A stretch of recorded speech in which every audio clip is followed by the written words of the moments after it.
don't think I see you crying in your cars, but I do. Sometimes I can feel it at a red light, someone at my side trying to muddle through. See them wiping their eyes in their rear view, like black hole sun in the sky. Why the fuck won't you come when I need you? Well, this moment in time is as close as we'll be and as far as I'll meet you. Two windows in between us, new moon in the house of Venus. One stranger who sees you and reads your features knows that your alibi might be tight, but it's not quite leak-proof. So if you're sitting at the light and you're crying in your car, just know that I see you. And it's a 50-50 that I'm bloodshot, gun-shy, once bitten, twice tried, ribs pried wide to the sky till I'm see-through. That's you, in case you don't recognize yourself.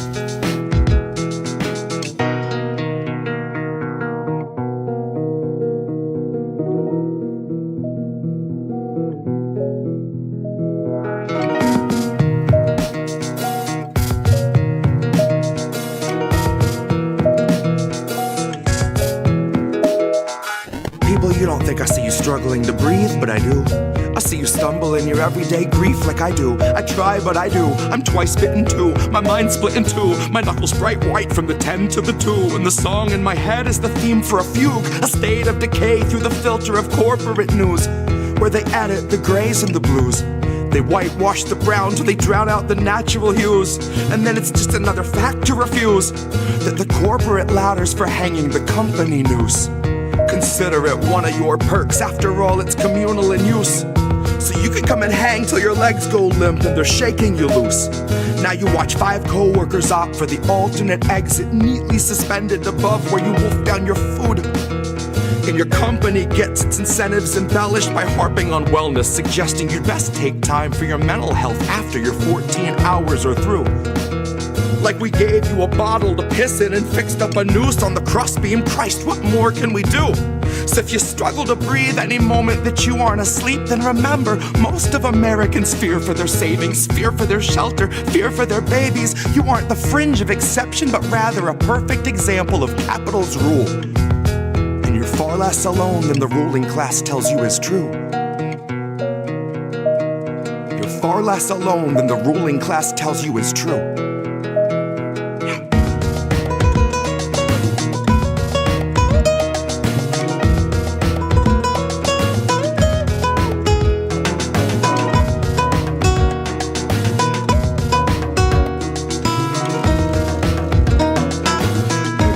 I see you crying in your cars, but I do.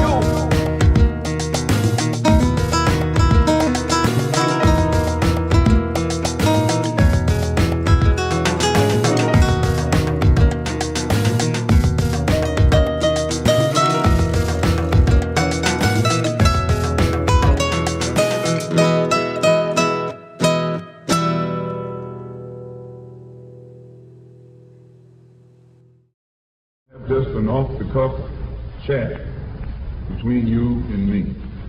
Us. We want to talk right down to earth in a language that everybody here can easily understand. Who are these people? It's us. We're these people. I love that intro. I love that intro so much. I'm here with a different co-host this time, Oz LaFave. Hey guys, thanks so much for having me on. Friend of the show, DJ Joe Nice. How are you, friend? What's good? And you hear Nick say this all the time. The United States is the most propagandized country in the world. We are so fucked, you guys. Again, I'm sorry for being cynical, but seriously, we're fucked. We are fucked. We are well and truly fucking fucked. Just appreciate all the work that you do and the platforms that you all are providing. Hey, doing good. How are you guys doing? And as independent media, we have a responsibility to be, we don't hide our bias, obviously, but we must stay true to the facts. What's up, Pam? Cheers and salutations. Smoke them if you got them. But I am here with a man that I've been waiting to talk to for the last couple of years, Nico House. As an educator, what I would suggest is that, first of all, podcasts like these are made. So you need to be an example for the people and for the future, knowing that your words can actually change the future. What do you feel? What would Kwame Ture feel we would have to do? Well, politics is every day of every minute. You have to be aware of what's going on. Not voting on one day, so the vote has never meant anything. So I'm not a Democrat. See, I would call that guy the Black Obama. No. The issues that we talk about listen to us. As always, kids, labels are bad. Stay independent. Good night, fam. INN News. We're back. We did it.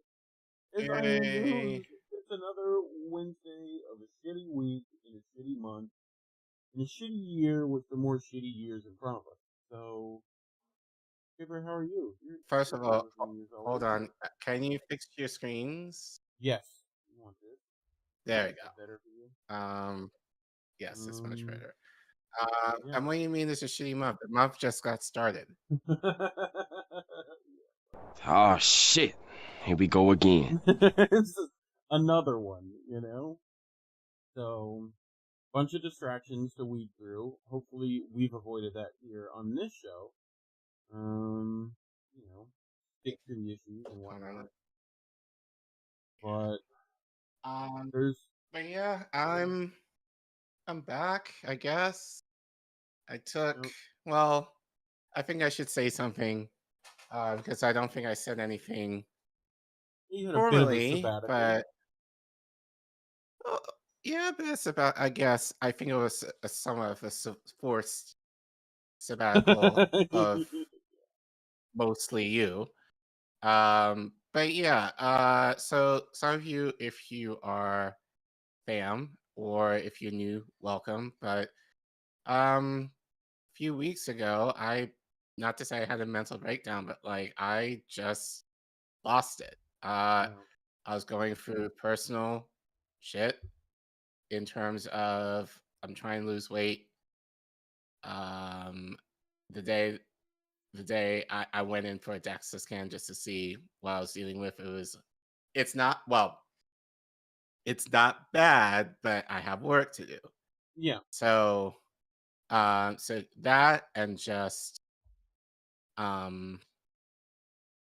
stuff online as far as, the reality is, I'm not public like that, but like somewhat of a public figure. You get people saying stuff about you that is not necessarily true, or the people around you that is also not necessarily true.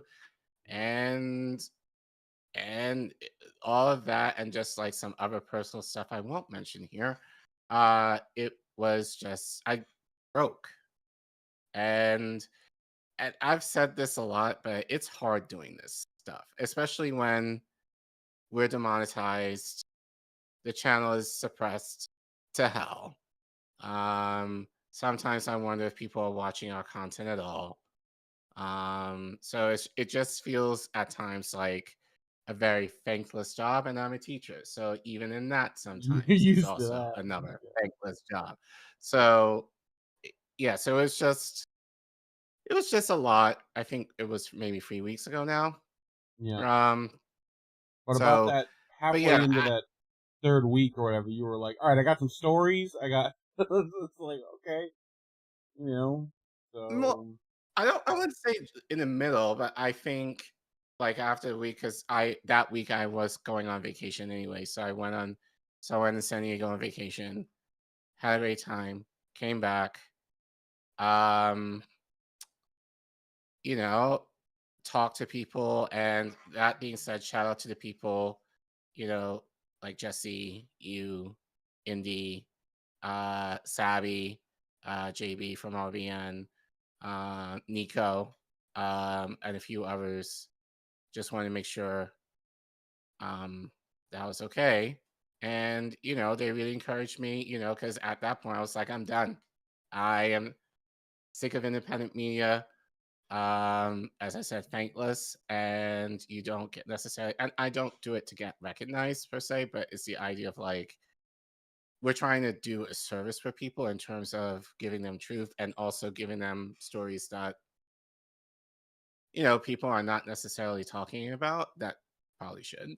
But having to do this every week in the midst of all like the drama within the space, but then drama within personalities within the space was just a lot. So, but shout out to those guys who encouraged me that.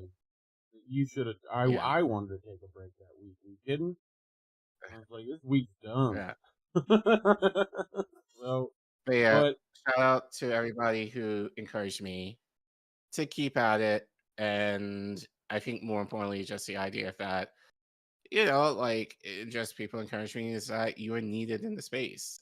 And your voice is necessary, even when times when you don't necessarily think so. So yeah, kind of took some time, step away a little bit, and yeah, I am back at least for now. That being said, moving forward, there will probably be some changes anyway, because just personal stuff as far as work, I'll be having a lot more responsibilities. yeah. But as much as I can, I am still committed to doing this show.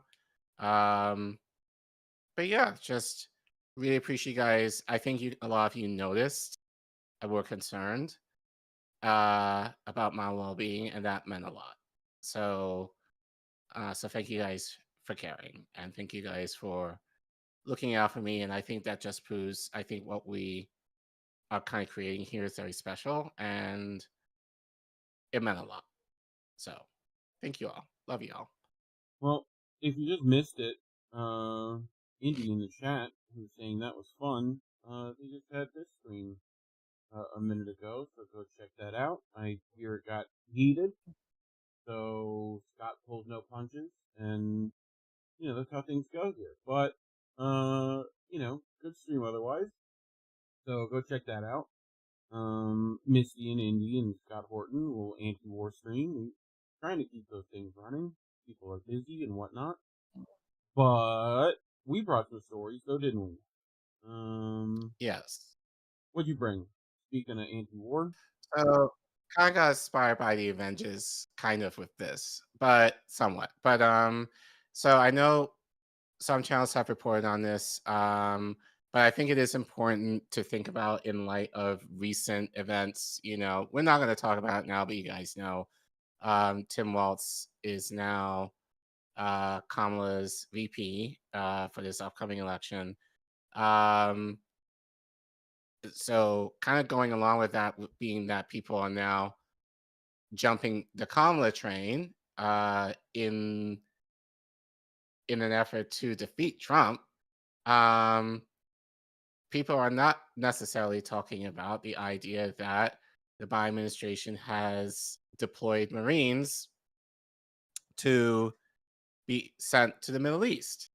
So that could be very significant, especially in light of the escalation between Israel, Hezbollah, and Iran.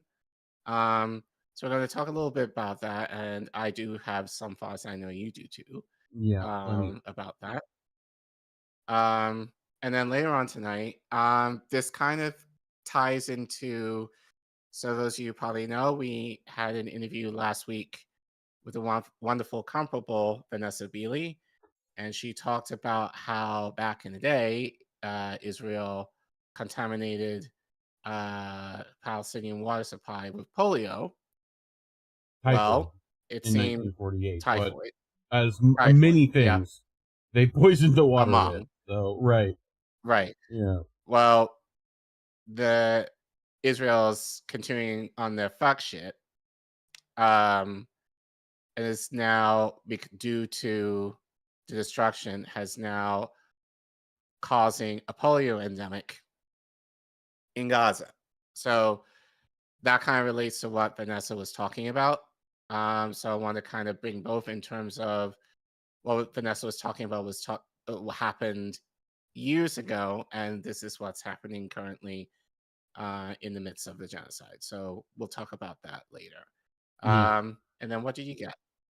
Well, speaking of our interview with Vanessa, she said when we brought up BRICS to not get her started on India. Well, I figured I'd at least get started on India in her absence. So BRICS ain't all it's said to be. I wish it was, but there are some people amongst the mixed here that might be a little iffy. So we're gonna go into that. I do like this face from BB there towards Modi, but that's AI, right? Yes. At least yeah. Modi and BB. Okay. Yeah, because they definitely look worse in person. But yeah, we'll talk about what they might be doing in regards to the Israel-Palestine conflict, whatever you want to call it, the genocide that is happening. But I also wanted to bring this up because I feel like a lot of our brothers and sisters don't understand this, and a few of them frequently go on this network. So, we're going to talk about who they might be funded by, who they have listened to, and who their peers are. So, speaking of peers, Murdoch. Murdoch, pretty much the same person. They should just share names at this point. But, you know, Rupert Murdoch, you know him, you love him, plenty of problems with him, so we'll get into it. But, yeah, that's what I brought.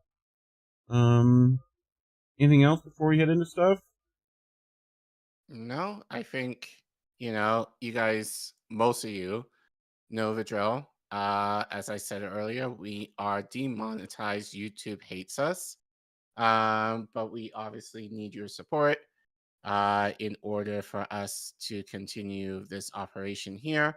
And we have a new fundraiser. So, Inni is in contact with the Zago brothers, who did, some of you probably saw their work featuring certain independent personalities maybe like a month or so ago. Yeah. So we are connecting with them because we do the Indie Media Awards in the fall, every fall. Since we started. So we are looking to, so we connected with the Zago brothers in order to help us create portraits of past and upcoming honorees that we can feature. And through that, we're hoping to do some cool stuff that you guys might be interested in too. So stay tuned for that. But obviously, we want to try and help supplement the cost of them taking the time to produce these portraits. It does take a while, and they have a lot to do. So we're asking for $2,000 to help towards that cause. So if you're able to help us with that, please feel free to scan that QR code that we've so beautifully put up. You can also go to the link that you see underneath that QR code, kofi.com/indienewsnetwork. Or if you happen to forget, you can type in !donate in the chat and the link will come up. Or you can check the link as well as all the other links of where you can donate to the channel in the description below. So, you know, as we say all the time, please don't feel compelled to give. Your presence, your subscribing, your sharing, your liking definitely helps the channel. We want you guys to take care of yourselves, take care of your neighbors, take care of your families first financially before you give to us. But if you do have some extra money and you feel compelled to give, especially with this upcoming fundraising project, we will appreciate it. And shout out to all of our past supporters who have donated to us in any way. You are featured on this screen here. And so we thank you so much. We love you. And yeah, help us get that $2,000 goal so we're able to offset the cost for the Zago brothers to create those portraits for us. Yeah. You can clap for that. You ready to get for our first one? I'm ready. Yes, I am. Actually, let me go back and check. Make sure it caught up. Why isn't that moving? I don't know. Oh, wait. There it goes. Oh. Okay, just delayed. Okay. All right. So, shout out to personalities who talked about this. I do want to kind of mention this because I think it's very significant, especially in light of recent events while I've been away. Obviously, we know now that Kamala is basically coordinated in as the next president to replace Biden. We know as of yesterday that she enlisted Tim Walz, who is governor of Minnesota, to become her running mate. That's the team to go up against Trump and Vance. I'm sure many of you know and I'm going to be extremely fair. Walz has done some nice things for Minnesota, but even with that, I would argue that those things shouldn't be considered progressive, in my opinion. That should be standard. Yeah. So that's just my take, but whatever. He has done some nice things, but he's also done some terrible things. Most importantly, being a Zionist shill. But along with that, while people have been oohing and eyeing, not you guys necessarily, but many of your neighbors and family and friends are oohing and eyeing over the 2 new shiny coins that Harrison Walz heading into the convention in 2 weeks from now. Jesus Christ, it's in 2 weeks. Biden has, I would argue, quietly deployed our Marines to head to the Middle East to counter as defense against the imminent, I would say, retaliation from possibly Iran, more than likely Hezbollah. So we know that Israel started that mess in part by assassinating the Hamas main Hamas negotiator a couple of weeks ago. So now, things are looking to be fucked up for Israel. So we are going to be like, well, we're the bitches, so we're going to send our troops over there. So as I said, I think this will be very significant, but I'll talk more about that later. But to begin, unfortunately, we have to do this because I want to be very careful in videos that we show right now. I think this is CNN. So don't want to say shout out to CNN, but shout out to CNN. No, I want to give you guys credit. It's NNC, Collin. I know. NNC. Right. It's NNC. Yeah. So CNN did report on this. So we're going to listen to about half of this as it pertains to this deployment, and we'll continue with the segment. The U.S. is preparing to send fresh military assets to the Middle East, including a carrier strike group and a fighter squadron. It is bracing for a further escalation of hostilities as Iran vows retaliation for the killing of a senior Hamas leader in Tehran earlier this week. It blames Israel for the attack. Israel has not commented publicly either way. New today, the U.S. Embassy in Beirut, Lebanon, is telling Americans who want to get out of the country to book any ticket available. It's also warning those who do not leave that they, quote, should not rely on the U.S. government for assisted departure or evacuation in a crisis. I want to bring in now retired U.S. Army. Don't rely on us, but rely on us for the crisis we're bringing you, but not to help you. Don't do that. Right. Major General Dana Petard to talk more about this. General, I want to ask you to have a listen here to National Security Council spokesman John Kirby as he explains why exactly the U.S. is moving more resources into the region. We've heard the Supreme Leader loud and clear that he intends to avenge this killing of a Hamas leader in Tehran, and that they want to conduct another attack on Israel. We can't just assume that we aren't also potentially going to be victims of that kind of an attack. So we got to make sure we got the right resources and capabilities in the region. So are these capabilities, should we presume the focus here is additional missile and drone defense, not just for Israeli targets, but also U.S. forces deployed in the region? Well, good afternoon, Jim.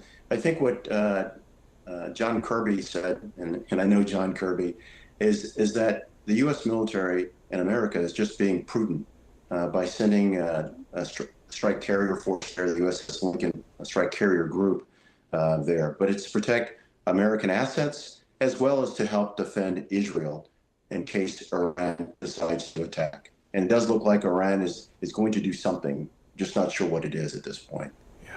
So Iran, a number of weeks ago, launched dozens of missiles and drones at Israel, what was then an unprecedented attack. The missile defenses, which, by the way, weren't just the U.S. and Israeli, there were other partners, including Arab partners in the region. The missile defenses worked then. I imagine Iran will want to prove it could do better this time. So what might that kind of attack look like?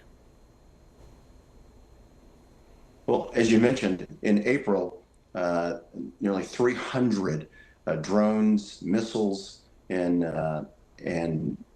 other assets were fired at Israel, and it utterly failed. So this time, Israel should anticipate really a multi-directional attack. It wasn't that they failed; those were more warning shots. Yeah, like, and they still hit targets, like, right. But they were strategic as far as trying. Well, I think they very much succeeded to not hit civilians, but to hit, I don't want to say property, but to hit major other infrastructure things. and Right. So that, again, it was just more of an idea of them saying, don't mess with us because we can do a lot more damage than this. And even just talking to certain folks who are a little more aware of this issue, Iran, because I basically said, well, Iran just let it rip. And people were like, no, they have to be very restrained because the optics of Iran rather, going ham on Israel, like, that's not going to look good for them. So right now they've been, if anything, Hezbollah has been the ones who have been like, let's go. And Iran has been like, no, we have to, like, they're put in a very awkward position here. But you notice how they were calling out Hamas. They're saying Hamas leader. They didn't mention that Israel assassinated a Hamas negotiator, which I think was not by accident. It's to give the idea like, oh, we got someone from Hamas, which, and I said this online maybe a few weeks ago, so also Israel is able to do targeted attacks, right? So there is no reason for you to indiscriminately kill thousands of Palestinians in the guise of, oh, we got to, like, Hamas is in the hospital, Hamas is in the tunnels, Hamas is here, Hamas is there. Hamas is all around us. They're within us all. Right.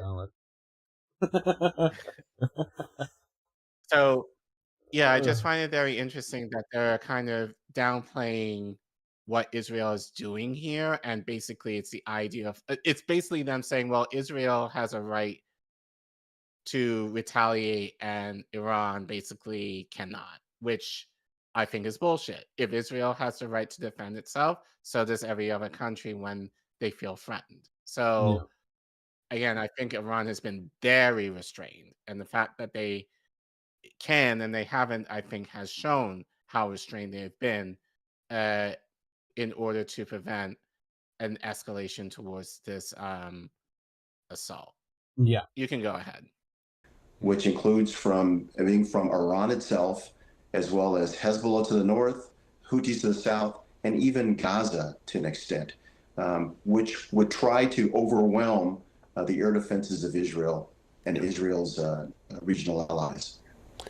So let me ask you this, because in the cycle of violence in the Middle East, and by the way, this has been going on for decades, if and when Iran carries out such an attack, Israel will then say it needs to respond to retain deterrence or reestablish deterrence and retaliate in some way. I'm trying to figure out how we get out of this cycle. Well, I think it depends on how much damage is done by Iran against Israel. If it isn't a whole lot of damage, then that's where the U.S., through diplomatic actions, can talk to Israel and say, let's call it a day, so we can move on with the ceasefire in Gaza. Yeah. So I think it depends. It depends on the level of attack from Iran. What is the danger that the U.S. gets drawn into this attack? I mean, it's going to participate likely in some way, largely if they can, right, in a defensive role, providing additional missile defense against and drone defense against any attack that would come from Iran and its proxies.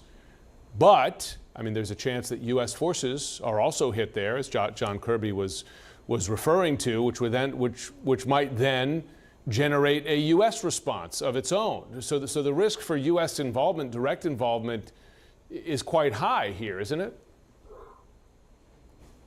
There is risk of Iran attacking U.S. forces, but that will be on Iran.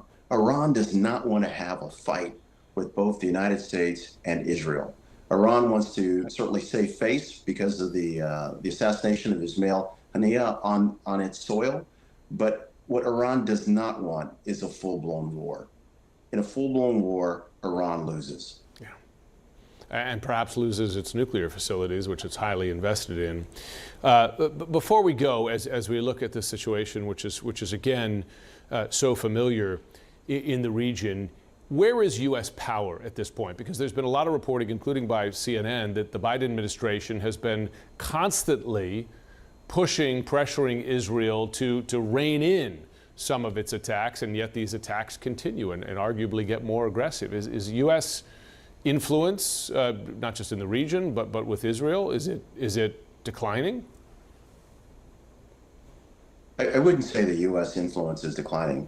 U.S. forces and the U.S. influence in the Middle East is greater than any other power in the world. They're in the Middle East. But it is interesting that Israel has done these really 3 major assassinations. And that may be more on Prime Minister Netanyahu and his situation as far as politically in Israel and how he remains in power himself, as opposed to a waning of U.S. influence. Yeah, his own former partner in the war cabinet, Benny Gantz, has said quite similar. Major General Dana Petard, thanks so much. Thoughts, Reef? I mean, a couple of them. I don't know if you have what Nuno talked about today, right? But no, I haven't checked. But I might have been someone else and not Nuno. But that recently we said that like we would defend any American casualty, like by Iran or by Yemen or, you know, and then we just stuck our 2 big old aircraft carriers in their ocean, pretty much. Mm-hmm. So, methinks they're trying to big stick their way into this, but they might find out. Which, yeah, that's not good. You know? So, yeah. Gonna be a fun time in World War III. Yeah, and we're going to get into why this will not be good. I think the significance, I think especially given the election right now later. But shout out to Dave DeCamp. So I'm going to read 2 articles from him because I think they very much align with this segment. But he wrote last week, and we'll update this a little bit, where he writes, Biden tells Netanyahu the U.S. will defend Israel, pledges new military deployments, which we just heard in that CNN article. You forgot that man's still president, huh? Y'all forgot that man's still president. Just saying. Well, I know you got shiny new lady president, but but anyway, President Biden spoke with Israeli Prime Minister Benjamin Netanyahu on Thursday and promised the U.S. would help defend Israel from any reprisal attacks it may face from Iran or its allies in response to recent Israeli escalations. Iran is vowing revenge for the Israel assassination of Hamas's political chief in Tehran, and Hezbollah is warning it will escalate in response to Israeli strike in Beirut that killed one of its top commanders. The president reaffirmed his commitment to Israel's security against all threats from Iran, including its proxy terrorist groups Hamas, Hezbollah, and Houthis, the White House said in a readout of the Biden-Netanyahu call. Biden also said the U.S. was deploying more military assets to the region. The president discussed efforts to support Israel's defense against threats, including against ballistic missiles and drones, to include new defense military deployments, the readout said. The White House said Vice President Kamala Harris was also on the call. So y'all are thinking that, oh, Kamala is going to be better on Israel than Biden? She hasn't said shit so far. But Nope. If anything, she just shouted down, like, protesters calling for she did. an end to the genocide. So, you know, not much is going to change. You know, nothing will fundamentally change, as they say. A Pentagon official told the Washington Post that the U.S. had assembled 12 warships in the Middle East that were already in the region to prepare to defend Israel. The aircraft carrier USS Theodore Roosevelt and 6 U.S. Navy destroyers are in the Persian Gulf, while 3 amphibious ships and 2 destroyers are in the Eastern Mediterranean. U.S. officials told Axios that the U.S. is preparing for a direct Iranian attack on Israel and believes it could be bigger than the April 13th missile and drone attack that came in response to the Israeli bomb of the Iranian consulate in Damascus, Syria. The next attack could include Hezbollah and other Iranian allies. Biden, Harris, and other U.S. officials claim they're trying to reduce tensions, but additional U.S. military aid for Israel and vows to defend Israel no matter what it does in the region only emboldens Netanyahu and leads to more escalations. So, I mean, as we said, you know, like, this is kind of on par for the course of the Biden administration at this point. Like, people have been screaming at him ad nauseum to call for a ceasefire, do not give weapons to Israel, you know, call for a ceasefire, and yet he still continues to bid the bidding of Netanyahu, and now Kamala is also doing that same bidding, and now that we are deploying our military into the region to potentially now get into the middle of what has been an issue that Israel has started because they're being fucking petty, essentially. So Dave continues. So this was the end of the first article, and you sent this to me yesterday as an update. So Dave actually tweeted, does this matter to Genocide Joe or Kamala the kid killer? So he writes in an article that he published yesterday, majority of Americans oppose using U.S. troops to defend Israel. The Biden administration has committed to defending Israel from an expected Iranian reprisal attack. So, as you can imagine, the majority of Americans oppose the idea of U.S. troops being used to defend Israel if it comes under attack by Iran, according to a poll conducted by the Chicago Council on Global Affairs that was released yesterday. Okay. The poll, conducted from July 21st to July 1st, 2024, found that 56% of Americans oppose U.S. troops defending Israel, while 42% support the idea. Support for defending Israel is stronger among Republicans, with 53 in favor and only 32 of Democrats in favor. The survey also found that 55% of Americans oppose U.S. troops defending Israel if it comes under attack by a neighboring country.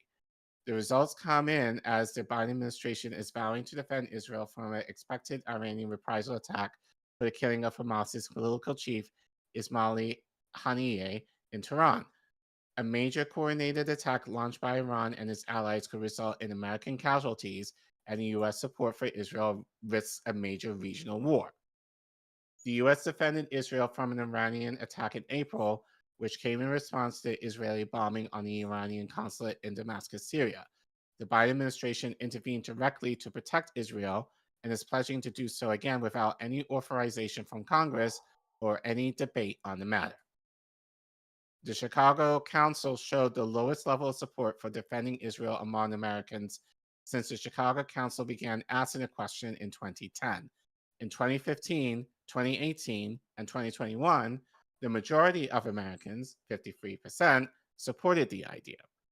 The Chicago Council attributed the lower level of American support for defending Israel to Israel's onslaught in Gaza. The unrelenting Israeli attacks against Gaza have likely dampened American willingness to defend Israel, especially among Democrats. Recent article published on the Chicago Council website. So basically all it means is Biden American and human shields is what it sounds like coming. yes, You know? which and also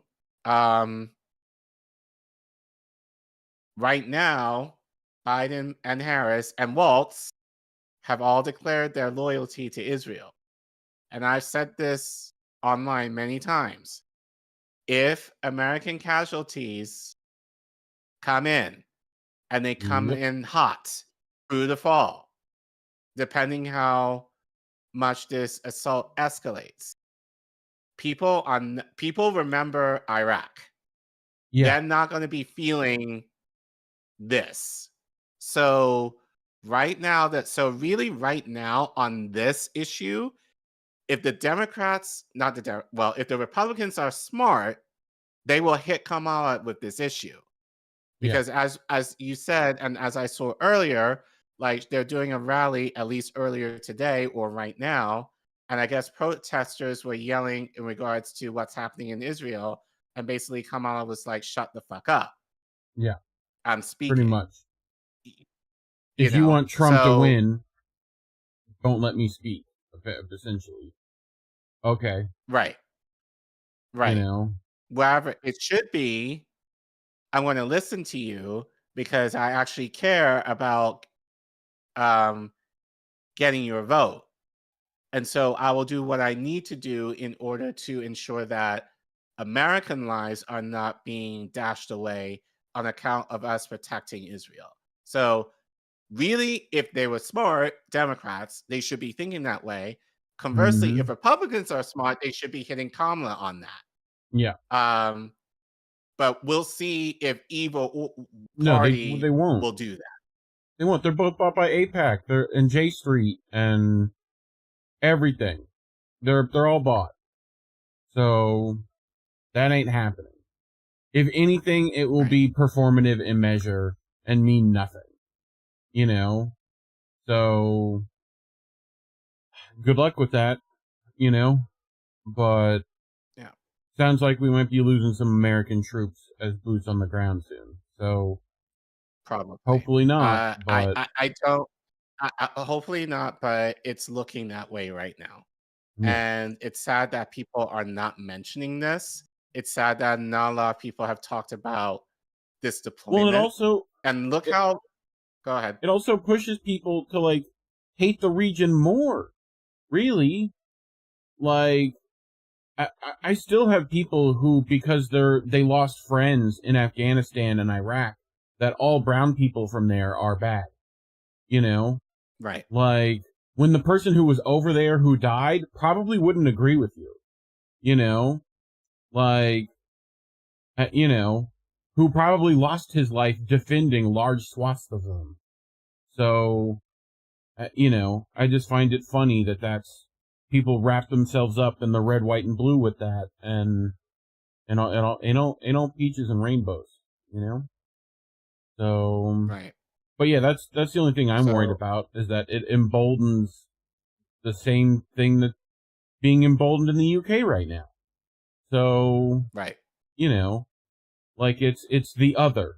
That's who we're fighting. We're fighting the other, and you know, just do what we say.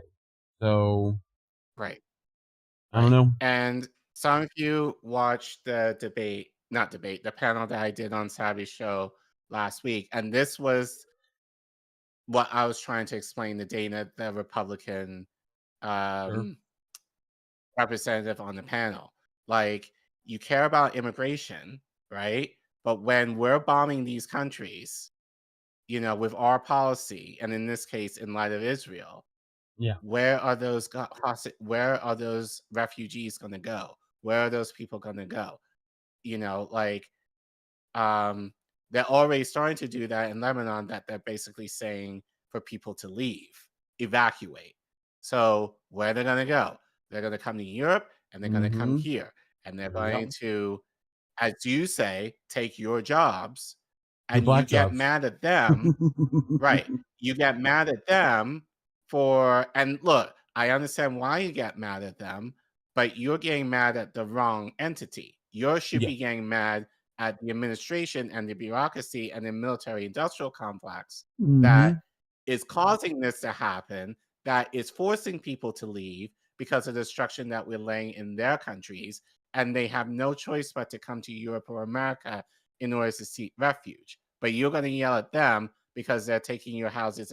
And granted, the government shouldn't be necessarily giving these amenities just for nothing on account of our tax dollars. I totally understand that.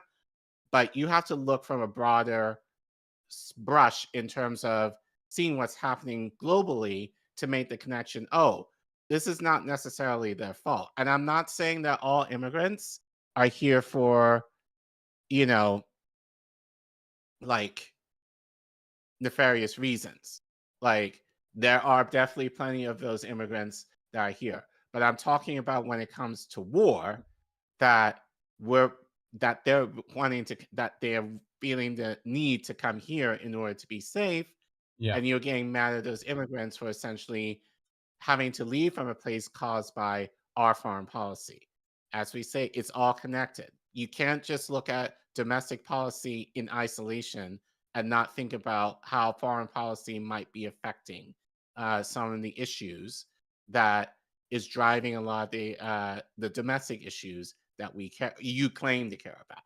Right. Yep. Well, talking about these things is why we're demonetized. So you can go to ko-fi.com/indienewsnetwork, scan that QR code on your screen. If you're in the live chat with us, you put !donate. Links are in the description as always, but, we appreciate all the financials you can help give us. And if you can't, just like and subscribe. It is very easy. Share the stream, leave a comment, all the stuff every other YouTuber asks you to do. You do it for them? You don't do it for us? What's going on here? Huh? I'm looking at you. Don't make me press those buttons. Anyway. Alright. Rockfin and Rumble, right? We should check that before we get to that. Yeah. And you'll look at YouTube chat. Anna Mayer's holding it down on the Rockfin. We the people will only win when the military service members defect. That would be a nice just boycott. Have a whole military strike. Be like, nah, we ain't going. Sure, that's not gonna happen though. We are lucky that Aaron Bushnell, rest in peace to him. Oh my God. He's been the only one so far. Well, no, he's not the only one. There have been more that have defected, but there's been a couple of them. So, right. But whole organizations full of them. But this stuff's difficult to understand for people. Like, it takes people a minute. It would be nice if they were quicker on the draw, but right. Let me read some YouTube comments. Yep. So Bryce Smith said that was what was so annoying about Dana and her not making the connection. I guess we're going foreign policy. She kept talking and did no listening. Yeah, I think honestly she had her prepared talking points prepared. Yeah. And she was just spouting them off without any nuance at all. So I agree. I think she was there to kind of run off her talking points and not necessarily listen and make the connection as to what I and Nika were trying to say to her. So, let's see. Max Sarjay says, and they want to draft your children. Yeah. Like, yeah, that's people don't do stuff unless it personally affects them. So right. The more this personally affects them. Not even my parents. Not even to my parents, my older sibling. Yeah. Like, who told me? Like, now granted, when they told me, I was not old enough, but like I wasn't going into the military services anyway. But my siblings were the ones who told me, "Do not fight in a white man's war. Don't ever." And one of my sisters especially said that because my nephew, her son, ended up going into the Marines, which she was not happy about. Rather, he has been able to make a decent life of himself and the family and all that, but she didn't enjoy the idea initially of him choosing to go into the military service, in a fight, in the sense to fight in assaults and wars like these. So, but yeah, tell your friends if they're in the military, get the fuck out, because before too long, if this continues to escalate, they might be heading to the Middle East. And then there's going to be more casualties on account of the US. So hopefully we don't have that happen, but the powers that be, they don't care. We're disposable as fuck. So unfortunately, which don't look at those. Don't look at those army demographics. Don't look at those. Don't look and see who's actually fighting your wars. But it ain't us fair complexioned.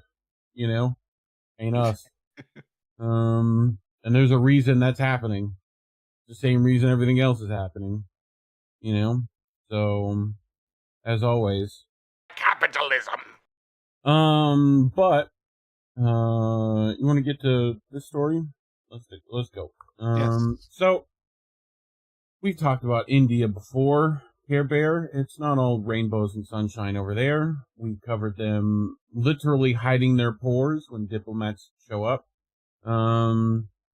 We talked about them doing lots of things, but tonight we're going to talk about how they're connected with Israel and how you might not want that eye in bricks. Unless they get their mind right suddenly. But, your buddy Brett Wilkins over at Sheerpost, writes Arundhati Why are you Roy. calling him my buddy? He's your buddy, He comes on, he likes you. He's yours too. Yes, he is. So Arundhati Roy, India must stop arming Israel or forever be linked to the genocide. So August 4th, 2024. Acclaimed Indian author and activist Arundhati Roy this week joined prominent jurists, diplomats, artists, and others in urging their government to stop selling weapons to Israel, which they called abominable, like the snowman, and a serious violation of India's obligations under international law and our constitution. Speaking Thursday, an event organized by the Press Club of India, Roy, winner of the 1997 Booker Prize for her debut novel The God of Small Things, said that Indians must at least show that we do not support that murder in Gaza. We do not support our government's support of that. Sounds simple enough. What is happening in Gaza, it is not just the murder of tens of thousands of women and children, she continued. It's the bombing of hospitals, the destruction of universities, the attempt to erase the very memory people have of that place. It is a genocide like no other because it's taking place on live TV. The Indian government is complicit in the genocide that Israel is conducting in Gaza. India used to be a country that supported the people of Palestine in their struggle for freedom, Roy noted. Everywhere, even in the United States, people are standing up against the government's support for Israel, but we are not standing up, and that is a shame. We must stand up, we must refuse, she asserted. We will not support the export of weapons of any kind. Export of weapons, Collin? You thought we were the only ones giving them weapons? Well, the Indian government is complicit in the genocide that Israel is conducting in Gaza. It is our responsibility to show that. Did we just read that? I think so. Refuse to be complicit in that, even if our government wishes to continue with what it does. We want these weapon exports to stop immediately. Roy is one of more than 24 former Indian Supreme Court justices and other judges, foreign service officers, academics, artists, activists, and others who on Wednesday sent a letter to Indian Defense Minister Rajnath Singh urging him to halt the license of arms to Israel, whose military forces have killed or wounded more than 140,000 Palestinians while obliterating and starving Gaza. The ICJ has clearly ruled that Israel is in violation of obligations under the Genocide Convention, and further that Israel is in illegal occupation of the occupied Palestinian territory. The letter states, in light of these rulings, any support of military material to Israel would amount to a violation of India's obligations under international humanitarian law and the mandate of Article 21, read with Article 51C of the Constitution of India. So, thoughts so far, Colin?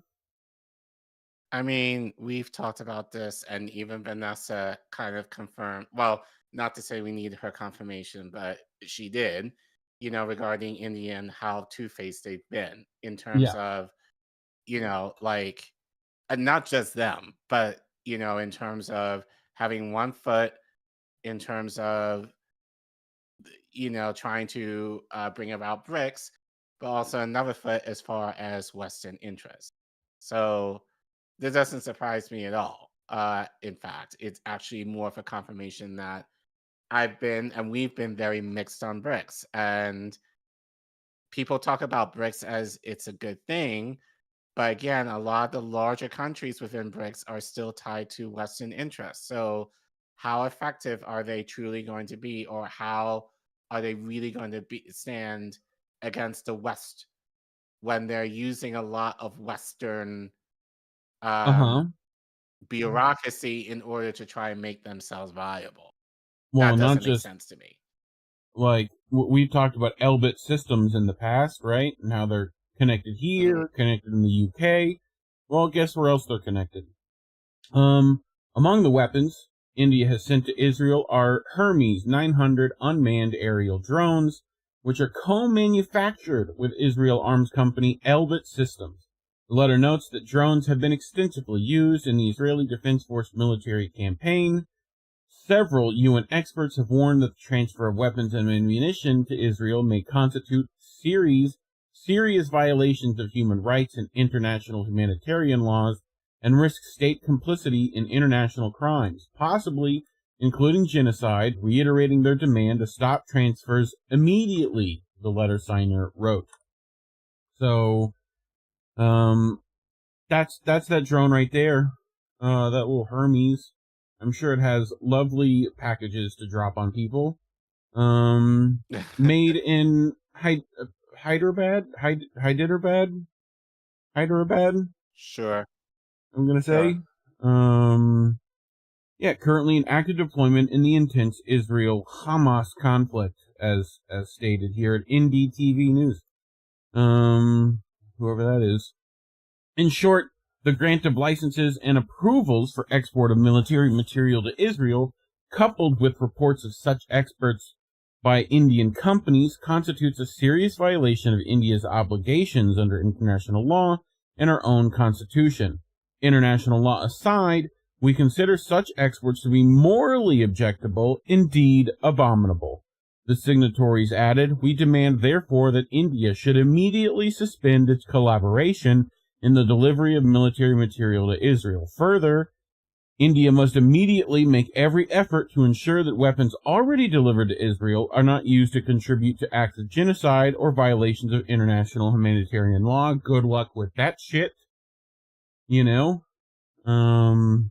But the letter came ahead of planned nationwide protests by Indian leftists on Saturday, calling for an end to arms sales and all forms of complicity with Israel's illegal occupation and genocide. India, which in 1971 invaded Bangladesh, then East Pakistan, in large part to end a U.S.-backed Pakistani genocide, mostly targeting Bengalis, voted in favor of the December UN Security Council's resolution calling for an immediate Gaza ceasefire. So there it is, right? 3rd August nationwide protest by India's left parties for Palestine. Demands to the Indian government are cancel all export licenses for arms supply to Israel, halt all arms imports from Israel, and all forms of complicity with Israel's illegal occupation and genocide. So, I mean, sounds like a start, Sure. So, but, yep. However, the administration of Indian Prime Minister Narendra Modi and many lawmakers from his right-wing Bharatiya Janata Party, there we go, I got it out eventually, expressed steadfast support for Israel and its Gaza onslaught. Critics have noted that both Israel and India are occupying Muslims, the former in Palestine and the latter in Jammu and Kashmir. In an interview with Middle East Eye published Friday, Roy, who faces prosecution in India over comments she allegedly made 15 years ago regarding Kashmir, said that India could forever be linked to genocide if it does not change course. Might be too late. India needs to stop the export of weapons to Israel and ensure the return of Indian workers who have been sent to Israel to replace Palestinian workers. Where have we talked about that before, Collin?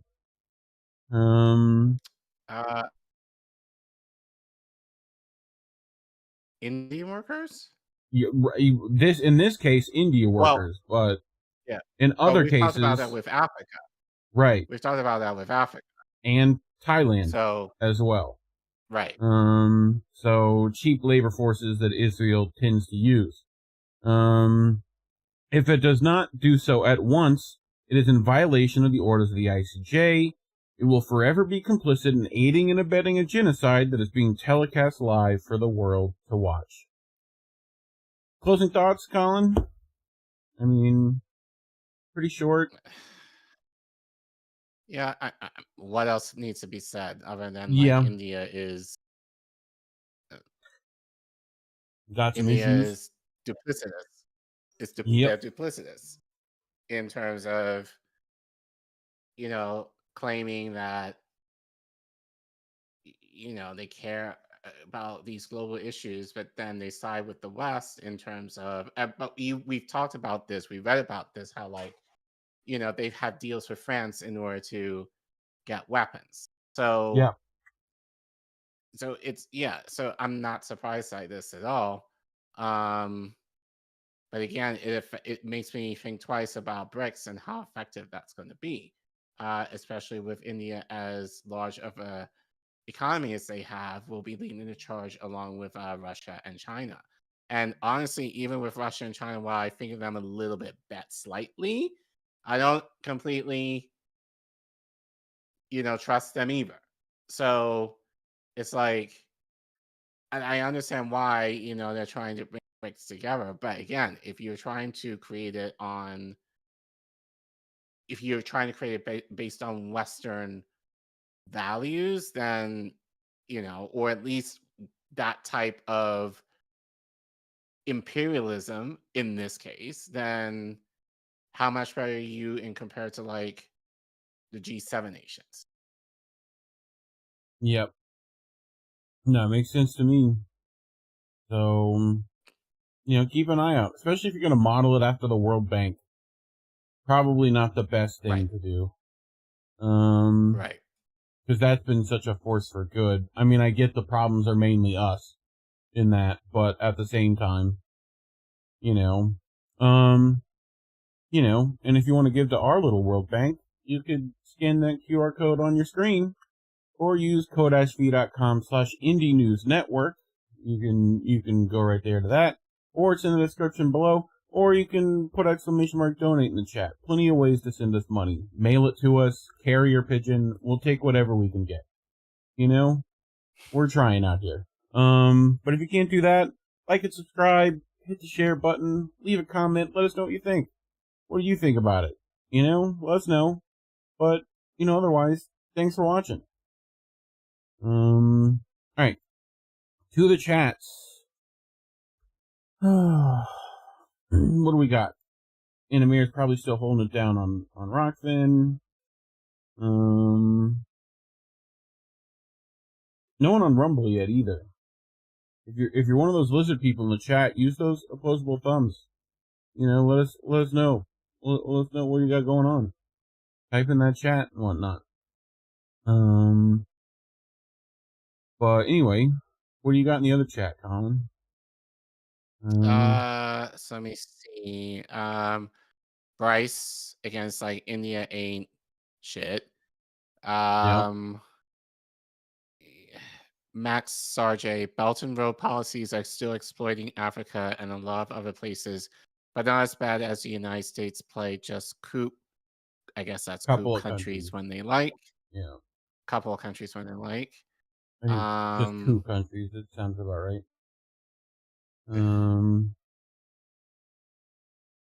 But yeah, Indy trying to beat you to that Congo question. So yeah, Congo and Thailand, right? We talked about Congo specifically, I think. Forget what that's titled. No, it's not Congo. It's it wasn't Congo. No? No. Ghana, maybe? I'll look it up, but Yeah. I Definitely don't think it was Congo. some of our African brothers and sisters out there getting recruited to go over But there. yeah, it's that. Yeah. So Now I'm kind of curious. So I'll look it up later and figure it out. But yeah, it's not Congo though. It could be, yeah. but I don't think it is. Probably a bit of both, you know? Yeah, maybe. Well, Congo's going through their own exploitation Malawi, anyway. So. Indy asks. Yeah, Maybe. Malawi. Yes, Malawi. That's it. Yeah, the Malawi. Yep. Yeah, Indy got Well. See, Indy watches, listens. He watches, he pays attention. Anyway. You ready for the next one? Yep. So I wanted to pull this story because, as many of you know, we interviewed Vanessa Beeley last week. She kind of mentioned something similar to this in regards to typhoid, or Israel contaminating Palestinian water supply with typhoid back in the day. So now we have an issue with a polio endemic now in Gaza. So I feel honestly, I feel we should have a playlist of the destruction of Gaza. Like we've talked about the schools, we talked about the healthcare infrastructure, we talked about the food, we talked about, the state of living, we talked about women's issues, and now we got to talk about polio. So yeah, not I mean, it's sad, but given what is happening, and again, like people are, I don't want to say people don't care, but I think people have jumped ship because, as you said, it's like Trump bad, so it's a matter of winning at the expense of Palestinians at this point. I think it's just kind of sick. I thought this was America. I want to play. I just want to make sure. I think, this is from Reuters. They reported on, this epidemic in Gaza. So let's check out what they have to say, and then we will continue the segment. The HWO says there's a high risk of polio spreading across the war-ravaged Gaza Strip and beyond. Thank you very much. This is not only because of the detection, but because of the very dire situation with water sanitation. As you may be aware, this virus is spread through fecal oral way of transmission. In addition to that, as I said, the functionality of the health facilities, especially primary healthcare services that provide vaccination and other maternal and child health services to the population in Gaza, is critical, is basically not functioning that it used to function before. Also, it may spill over internationally, is at a very high point. So we would, together with the partners, need to work around the clock to make sure that the epidemiological investigation is complete, risk assessment is complete. This is going to be a very bad situation that we may face in Gaza, and we may have more people dying of different communicable diseases than from the injury-related diseases, conditions. The fact that polio is now becoming a thing again is terrifying. So I brought this article. We haven't done Truth Out in a minute. But this is from Sharon Zhang, who we like generally. And she's generally has been very vocal in terms of her support for Palestine. So she writes, Palestinian health officials declare polio epidemic in Gaza. Israel's assault is risking the resurgence of a type of polio that was declared eradicated a decade ago. So, so she continues. Gaza to be a polio epidemic area due to Israel's relentless assault and deadly humanitarian blockade, portending yet more horrific circumstances being forced on Palestinians in coming months, unless Israeli officials agree to a ceasefire soon. Health officials declared the epidemic in a post on Telegram and warned that it will not only affect Palestinians in Gaza, but also people in neighboring countries. I guess that should include Israel as well. So if they care, they will do what they need to do to prevent it. But I think a plague upon their houses. Of sorts, yeah. When do the frogs come, Collin? When do they come? Although I would argue that Israelis have the means to leave if that happens. Yes, so they do. They can wander the desert for a while if they need to. Right. Not sure about the Lebanese or the Syrians or maybe even the Egyptians or Iranians. So, the announcement comes after international health officials announced earlier this month that they have detected the virus that causes polio, specifically polio type 2, in multiple wastewater samples from across Gaza. The epidemic poses a health threat to the people of Gaza, to neighboring countries, and a setback to global efforts to end polio, the ministry said. It called for immediate intervention to end Israel's genocide and address the sanitation catastrophe that has resulted from Israel's assault on Gaza's sanitation system. Health officials have been close to eradicating polio worldwide for years, with type 2 having been declared eradicated in 2015. But with this epidemic, polio may soon spread to nearby areas like Egypt.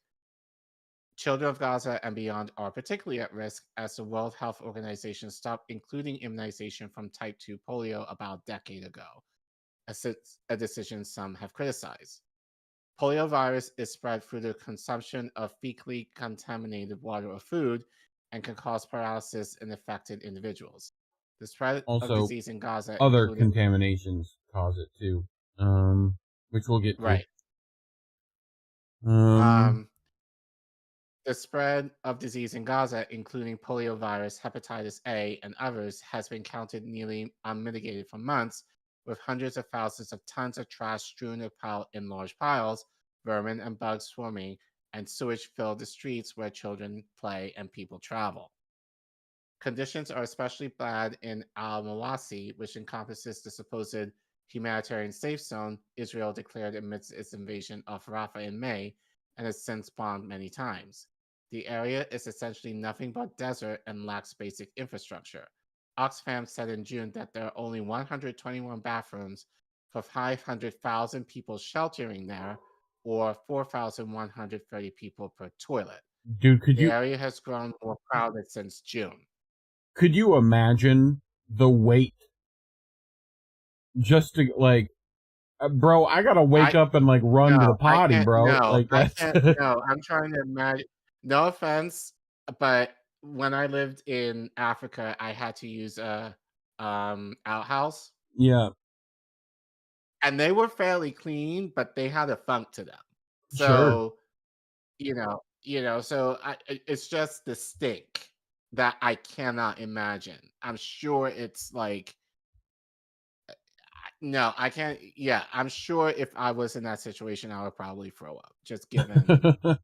I mean, we know, we've talked about that these 10 cities are around hospitals, what's left of them, right? So that's probably real great for the sanitary conditions within those facilities. So, I don't know what else they can do.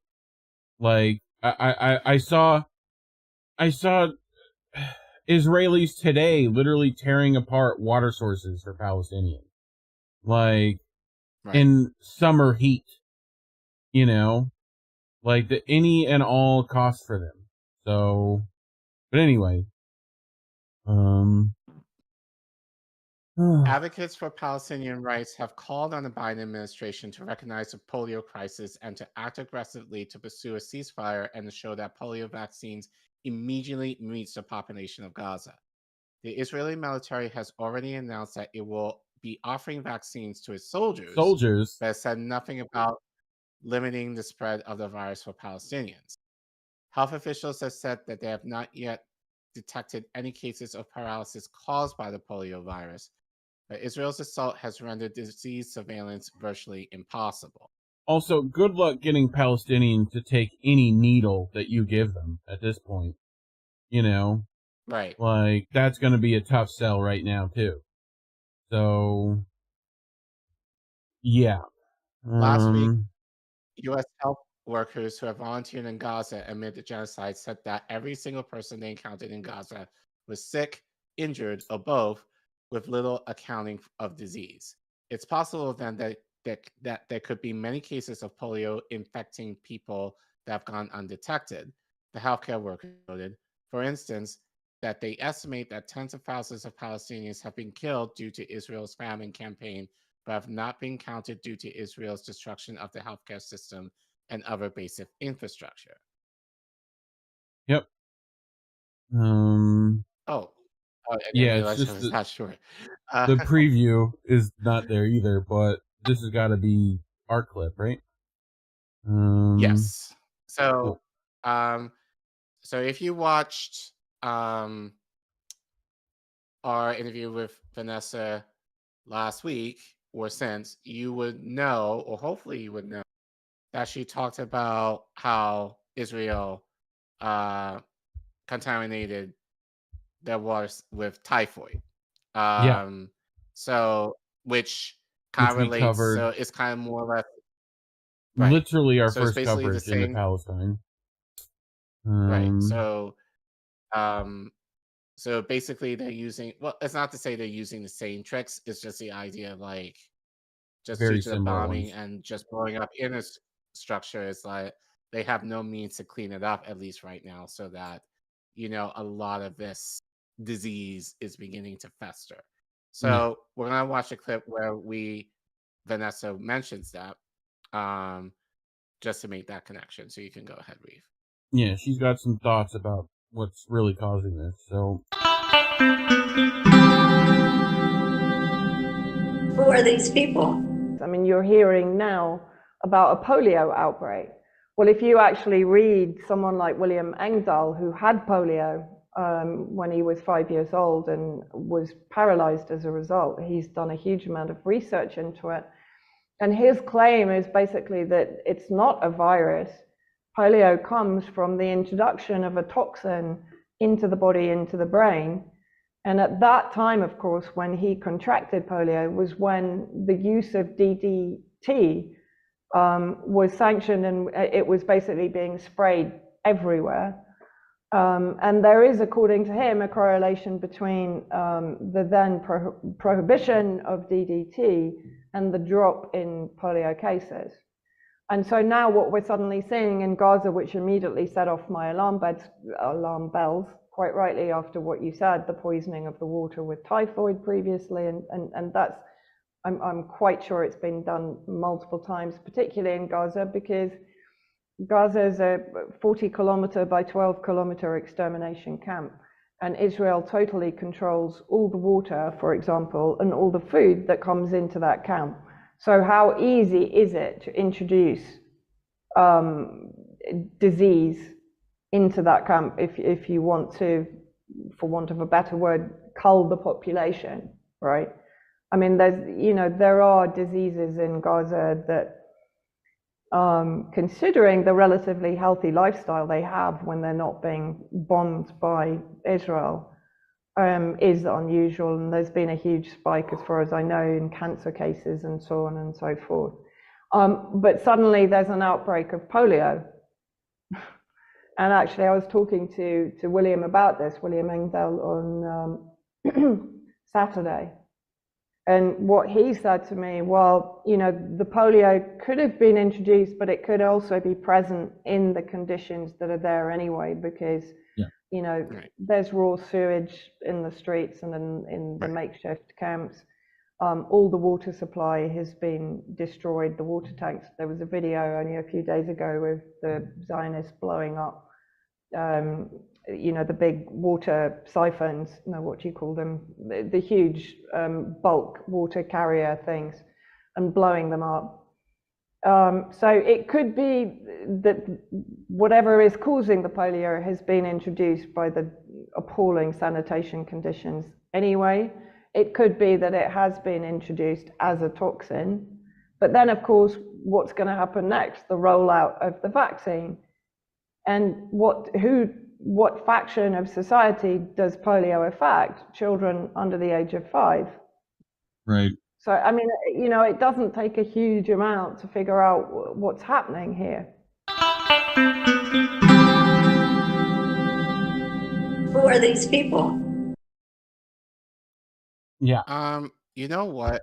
I wasn't gonna do this, but I'm gonna pull an article that I want you to pull up. Show. Yeah. Yep. So hold on. Let me just send it to you on Discord, because, you know, kind of going along with what Vanessa was saying. So I found this. Like, I stumbled upon this article a couple of days ago, and I tweeted this out, basically saying, you know, here's your genocidal intent. So this is from the Times of Israel. So this is Israeli media that Smolarich, I think he's the defense person, said, it may be justified to starve 2 million Gazas, but the world won't let us. Far-right minister expresses support for reselling Gaza, said October 7th.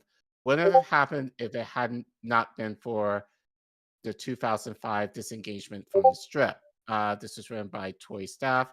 Actually, you can scroll down for me, please, because I want you guys to hear the batshit craziness in regard, like that, what the Israelis is. Finance Minister, yes, Finance. Okay, Finance Minister Bezalel Smolarich implied on Monday that he believes blocking humanitarian aid to the Gaza Strip is justified and moral, even if it causes 2 million civilians to die of hunger. But the international community won't allow that to happen. So basically, he's saying the protests are working. Yeah. Right? So Israel can't do exactly what it likes to do because of your protesting and your countering politicians and calling them out. And Israel basically right now is kind of like stuck. So shout out to the people who called out Kamala today. And honestly, I hope that hurts her, because she can't say, because she said, I think last week, oh, we care about the Palestinians and we need to help them, but you're going to disavow people who are calling you out in terms of your complicity in this genocide, you know, and not doing anything for them because of So, and as I said in the previous stream, if Republicans are smart, they're not going to be. But if they were, this is something that they will call out on Kamala, you know, for taking down protesters and not doing anything regarding Israel. So, but as you said, they're not going to do that because they're shills to the Israeli lobby too. And so they're going to miss that as an opportunity to, you know, counter Kamala on policy versus identity politics. Yep. Sounds about right. I just love how his whole thing in this is hostages. You know? Like, we gotta starve them out more so that they give it. You don't fucking give a fuck about the hostages, bro. Sorry. Right. If you did, you would have been already accepting the 9 deals put in front of you, which you haven't done. So, good luck with that. you know. Anyway, anything else? I think that's it. I think that, yeah. Well, yeah, I just wanted to read that because, you know, like people are like, well, what's their intent? What's their intent? Israel is basically said their saying intent. and doing their intent. Yeah. And I feel they're saying this because they know, like, y'all not going to do shit. So we can afford to say it. We can afford to do these atrocities because we can get away with it. So, but anyway, talking about stuff like this is why we were demonetized. So if you want to support us and help us out, please feel free to scan the QR code on your screen. So to all, I don't want to say boomers, but to all the people who may not know how to use it, all you have to do is open the camera app on your phone, hold it to the screen with the QR code. It will scan and the link will pop up. Yep. Or you can type in the website, kofi.com/indienewsnetwork, in order to support us on Ko-fi. Or if you forget the link, you can type !donate, and the link will pop up in the chat if you want to donate there. If you want to donate in other areas such as CashApp and Venmo, those links are in the description as well. Like I said, we always appreciate you guys supporting us. Please don't forget to like and subscribe to the channel to help us fight the suppression that YouTube is putting us through, and to make sure you leave a comment. We do read them and we do respond to them. So say something nice, or if you're going to be critical, be nice anyway. And maybe we will respond. And especially if you have stories that you would like us to cover, please let us know and help us get to 3K. I'm going to say 5K because just a bigger number. Yep. That way we won't have to keep changing it every 1,000. Whatever. But what, and thank you guys for watching.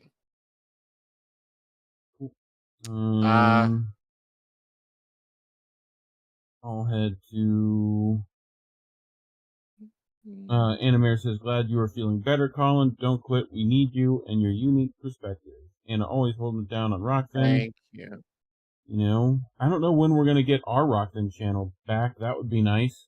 Rockfin, if you're listening, like, you know, help us out. But Rumble's all lizard people. I see. No opposable thumbs to type in chat. But YouTube is definitely popping, so Mouse SF statements like that are a violation of Nuremberg in themselves. You know, replying to Smotra's we can starve them, pretty much. So Earl of Laurel, sure I heard your voice giving AOC a hard time too. If that was you, keep doing the good work. I do believe that was you, Yep, that was me. Yeah, and yeah, so yes, that was me 3 years ago. Actually, probably 3 years ago to the day, pretty much. With that tweet going viral, that clip going viral to the point that Jimmy used it, I think in his comedy show that year, at least briefly. Yeah. So, yeah, my little thing. I think actually that was kind of the thing that kind of catapulted me in independent media was that me one? and Franco calling out AOC at the Capitol steps. Yeah. And you Corey thank Bush. you. I mean, that's when they turned the machines on you, right? Yeah. Well, who cares? Because now she's gone. Well, she's gone. She gone. Which I will say for Corey, I don't want to be too harsh. Because I remember, like, in 2020 when I was beginning to get more involved in politics, and I remember, like, in the Discord that I was in at the time, you know, this was back in 2020, we were talking about Corey, and I know a lot of people, myself included, were very cautiously optimistic about her. You know, being that she was an activist, and she really did a lot of great stuff in terms of Ferguson. But I would argue the only reason why she probably got into Congress, and I don't want to say this in a negative way, but because of George Floyd. Same thing with Bowman.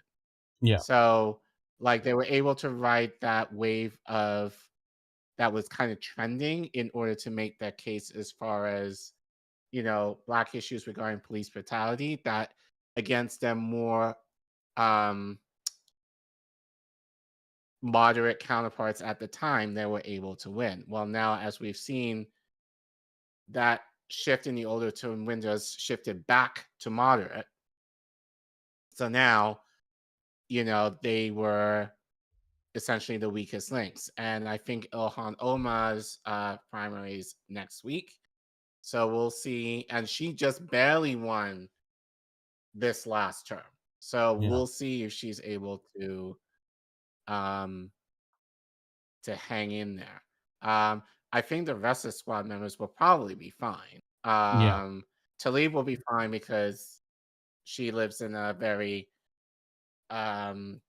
Muslim Arab strong community. She's said the right things somewhat regarding Palestine. So I think for that, AOC, I think she's just too powerful at this, or growing into that at this point. So unless there's someone that is really good that can kind of overtake her in New York, I think she's also fine.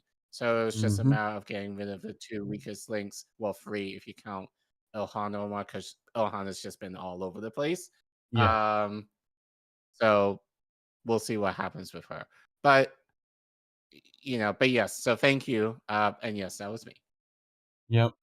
And he also mentioned that you had some courage and held your own on that Savvy panel. Earl of Laurel. Helpful harm. Yeah, like we gave polio to the indigenous here. Yes. Yep. Yes. Pretty much par for the course.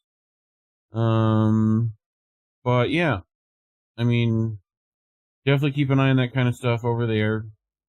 I'm surprised that there's still, we still, like, it's not over yet. That would be nice in one way or another at this point. Also media is complicit, Collin, in the genocide in Gaza, particularly this guy and that guy and the guy behind that guy. But Piers Morgan, Rupert Murdoch, some of you who lived through Iraq and Iran understand why these fucking two douchebags are around, and you remember what they said about things back then. But Alan McLeod over in Mint Press writes, Rupert Murdoch, Israel's most powerful supporter. So you're going to see what that has consequences to. So our brothers and sisters head over to Talk TV and its affiliates and not have a great time. So we're going to figure out why that might be. I'm betting you have some ideas, Collin. Yes. So, without a sympathetic media, Israel's powerful military would be next to useless in its attempts to ethnically cleanse Gaza. It relies on crucial Western support for its project, and no one is important in manufacturing consent for Israel as Rupert Murdoch. The Australian-born Press Baron has close and extensive personal ties to the Israeli political elite and myriad business connections to the country. He has used his media empire to defend Israel and sing its praises even amidst an attack on Gaza, commonly condemned as genocidal. As such, his holding effectively served as an unofficial arm of the Israeli propaganda machine. So, the Murdoch machine companies well over 100 newspapers, some of them among the world's most well-known and influential, as well as dozens of TV channels and a formidable publishing empire. This power allows him to set the political agenda across much of the world. Former British Prime Minister Tony Blair claimed that Murdoch was an unofficial member of his cabinet, and that he was one of the four most powerful men in the UK. President Joe Biden, meanwhile, has described him as the world's most dangerous individual. His influence on American public life, through ventures like the Wall Street Journal and Fox News, is well documented, Less understood, however, are his close ties to Israel, and in particular to its political leadership. Pause. So it's like Biden, he's dangerous. Also Biden, I'm a shell for Israel. Yeah, pretty much. In 2010, Israeli newspaper Yedoth Abronoff, Jesus Christ, we gotta work on these names over here, Israelis. Y'all gotta work on some stuff we Westerners can say. Published a leaked list compiled of Prime Minister Benjamin Netanyahu, of whom he considers his best sources of campaign contributions. Murdoch's name appears on the list alongside the designation of number 2, meaning Netanyahu considered him a close ally and one of the most likely sources of funds. An estimated 98% of Netanyahu's contributions came from abroad. So, yeah, this right here, Care Bear. Few good names in that list.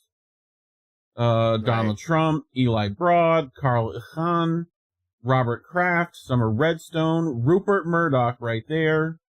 If we can see that, Rupert Murdoch. Any others that you can see? Haim Saban. Oh yeah. Who we've talked before. Yes, we have. Rest I can't read or don't know. Yep. William Davidson, Robert Kraft. Yeah, quite a Ronald Perlman, however you say that guy's name. But anyway, that is the list they are referring to. So, at 93, Murdoch has relinquished much of the day-to-day running of his businesses to his son, Lachlan. Early this year, Lachlan traveled to Israel to meet Netanyahu and former Prime Minister Benny Gantz. While the details of the meetings remain murky, it is clear that support for the Israeli offensive in Gaza and beyond was the principal topic.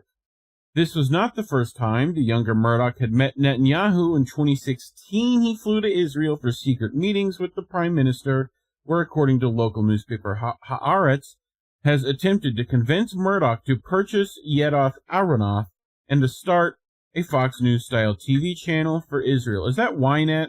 Can someone in the chat tell me if that's what that is? It might be. Like, Yedoth Aronoff. I think that's what Ynet is, but I could be wrong.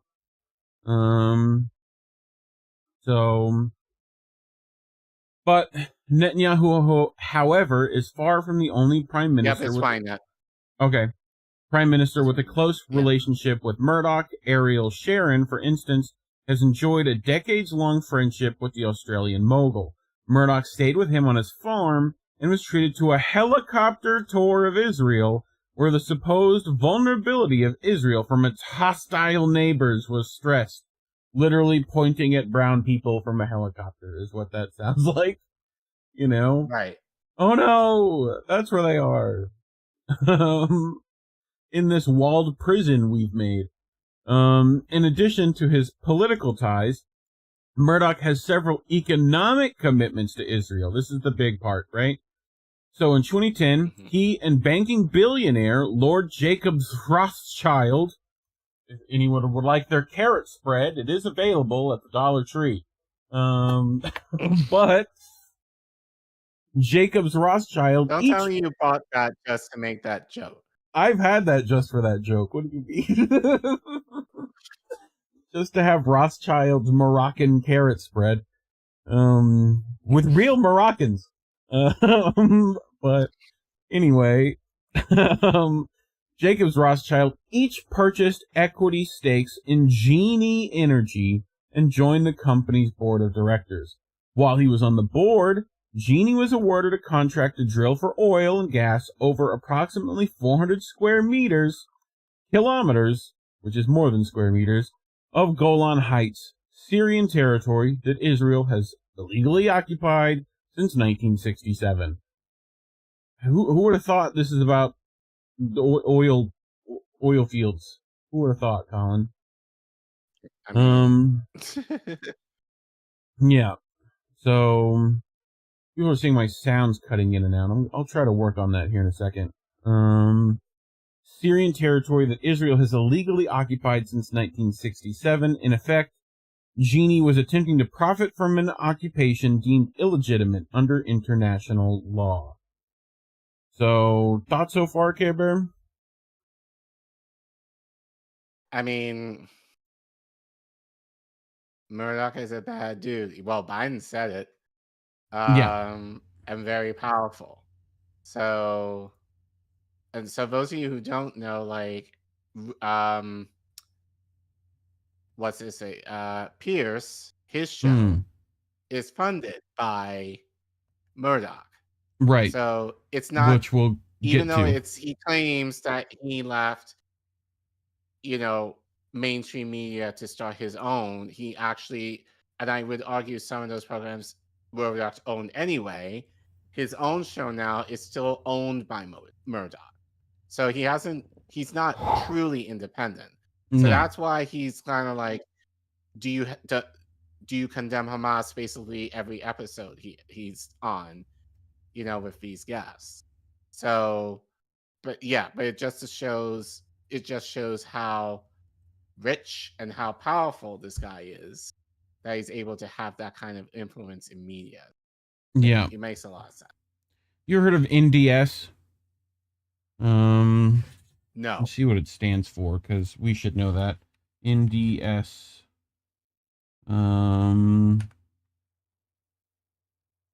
Israel. Software. Yeah. It's like part of Cisco, I think. Okay. So yeah, NDS Technologies. Israel Limited, that kind of stuff. Will be sold to Cisco for $5 million, sounds like. Something like that. $5 million. Acquired by Cisco in 2012. But anyway, Murdoch also owned Israeli software company NDS, which was the center of a hacking scandal that brought down British television company ITV Digital. NDS's activities helped huge numbers of Britons access paid TV for free, causing the corporation to fold under reduced revenues. Another ethnically questionable connection is Murdoch's reliance on lobbying from LLM Communications. The billionaire hired the group, co-funded by Lord Jonathan Mendelsohn, to help them overturn British government laws that ensured trade unions could ballot for workplace recognition. Lord Mendelsohn was the chairman of the Israeli lobbying group Labor Friends of Israel, which was crucial in smearing and defeating the leadership of Jeremy Corbyn, a lifelong peace activist and proponent of Palestinian rights. In case you're wondering how that happened. My ventures in media are not as important as me as spreading my personal political beliefs, Murdoch said, and supporting for Israel and its expansionist policies is one of the core values the Australian has timelessly worked towards. At a 2009 meeting of the American Jewish Committee, he explained that he saw Israel as the linchpin underwriting Western civilization. He says, "In the West, we are used to thinking that Israel cannot survive without the help of Europe and the U.S. I say to you, maybe we should start wondering whether we in Europe and the United States can survive if we allow the terrorists to succeed in Israel. In the end, the Israeli people are fighting the same enemy we are.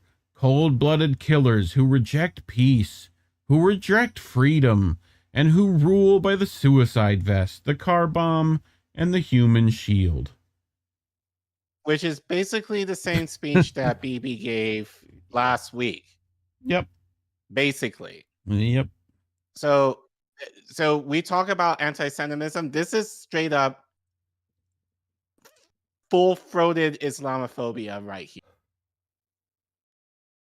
Yep. But that's okay. Yeah. That's okay. This is okay. But to call out Israel for the war crimes that they're committing is anti-Semitic. Bullshit. And keep in mind who actually uses human shields, but, whatever. Right. Every accusation is a confession. And who started the car bomb thing, and who started the suicide vest thing, and it's like... Every accusation is a confession. Where do you think they learned it from, dog? Like, anyway.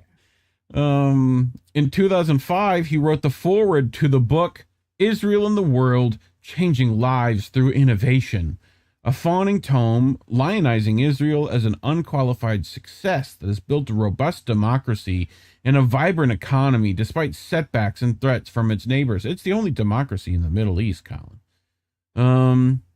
He also put his money where his mouth is. In 2007, his News Corp business donated to the Jerusalem Foundation, a group that builds illegal Israeli settlements in the West Bank, including in the Sheikh Jarrah neighborhoods of Jerusalem, which ICJ just ruled that as illegal, no?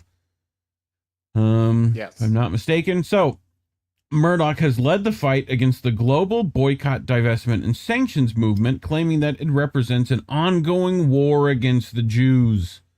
The war has entered a new phase. Is that like the war on Christmas? I feel like that's like the war on Christmas, you know? Like, anyway, this is the soft war that seeks to isolate Israel by delegitimizing it. The battleground is everywhere. The media, multinational organizations, NGOs in this war. The aim is make Israel a pariah. He made those comments at an Anti-Defamation League event where the organization presented him with its International Leadership Award that the ADL, which purports to be a group standing against racism, would honor Murdoch with such an award despite his networks pumping out relentless bigotry, underlines how little emphasis it places on genuine anti-racism and how much it works to simply promote Israeli interests. I mean, I agree. They ain't wrong. Alan McLeod ain't wrong. The ADL is hardly the only Jewish organization that has heaped praise on the media mogul. However, the Simon Wiesenthal Center decorated him with the Humanitarian Laureate Award. Other groups, such as the Museum of Jewish Heritage and the American Jewish Committee, have also sung his praises. The United Jewish Appeal Federation of New York declared him their Humanitarian of the Year at a lavish ceremony where Henry Kissinger presented him with the award. I mean, or just kissing his ass. Can you get any more like vile humans in a room? Like, yeah. Right. Murdoch took over his father Adelaide's newspaper in 1952 and quickly built a giant global enterprise, particularly across the English-speaking world. He used this power to spread his conservative agenda. His British holdings, including the Sun, the Times, and Sunday Times, constitute 1/4 of newspaper circulation in the country. His News Corp company also operates Sky Television, Talk TV, Talk Radio, and Talk Sport. Murdoch is widely believed to have swung both the 92 elections for the Conservatives and the 97 elections towards Labor after Tony Blair struck a deal with him. It's difficult to think of a prime minister in the last 40 years who has won against the Murdoch instinct, said former Guardian editor-in-chief Alan Rusbricker. So yeah, Talk TV. Maybe don't go there. Maybe don't do that. Because clearly they have ulterior motives. I don't know why that's hard to see. But, you know, we just had her on the show, right? Oh, Miss Vanessa Beeley. So she says boycott Talk TV in regards to Julia, who works over there, Julia Hart Brewer, right? She writes, "You are a disgusting tool for establishment. You deny massacre of 45,000 children, Zionist history of apartheid, colonial abuse, savagery, and 75 years of ethnic cleansing. You are a disgrace to humanity and complicit in genocide of Palestinians," as are many of the people over there at Talk TV. 4,500, sorry. But, you know, at this point, those numbers are not much different. But, yeah, just in case people are wondering what they should and shouldn't do. So, in the United States, Murdoch owns influential outlets such as the Wall Street Journal, the New York Post, and much of the Fox network. This is in addition to owning the influential HarperCollins publishing house. He is known as an unusually hands-on owner, insisting that the tone and political line of all his outlets conform to his thinking, For better or for worse, the News Corp is a reflection of my thinking, my character, and my values, he admitted. This includes wholehearted support for the 2003 invasion of Iraq, we can't back down now, where you hand over the whole of the Middle East to Saddam. I think Bush is acting very morally, very correctly, and I think he was going to go on with it, he said. He also made sure that every one of his 175 global newspaper titles expressed similar vociferous support for the invasion. Inside the industry, yes. Pause for a second. Mm-hmm. It's just making me think more so now why Kamala was selected. Yeah. To be president. Uh-huh. Because Kamala and I don't know Kamala, but I can take a guess. Like, she's very manageable. Like, you can mold her into saying, like, she's an empty suit. She's just essentially there just to play the part and to do whatever is needed. She doesn't have any moral, we've seen this just given her history. Like, she has no morals or principles. She will do whatever she needs to do in order to get on top. And so regarding that, but you can also make the argument for politicians, but I think because, really her and Trump, they are the figureheads of their parties right now.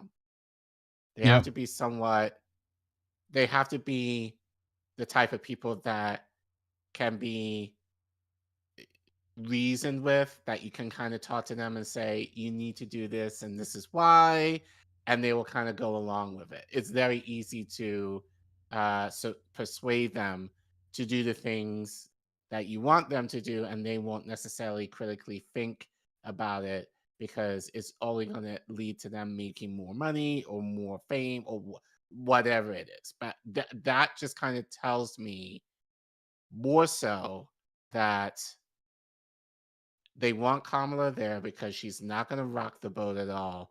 She's not going to question, at least publicly, the imperial needs of Israel at all. She's going to say what she needs. And I think is with Biden, I think given his cognitive decline, he was no longer worth as of last month. So they got rid of him. Kamala, I think, has always wanted to be president anyway.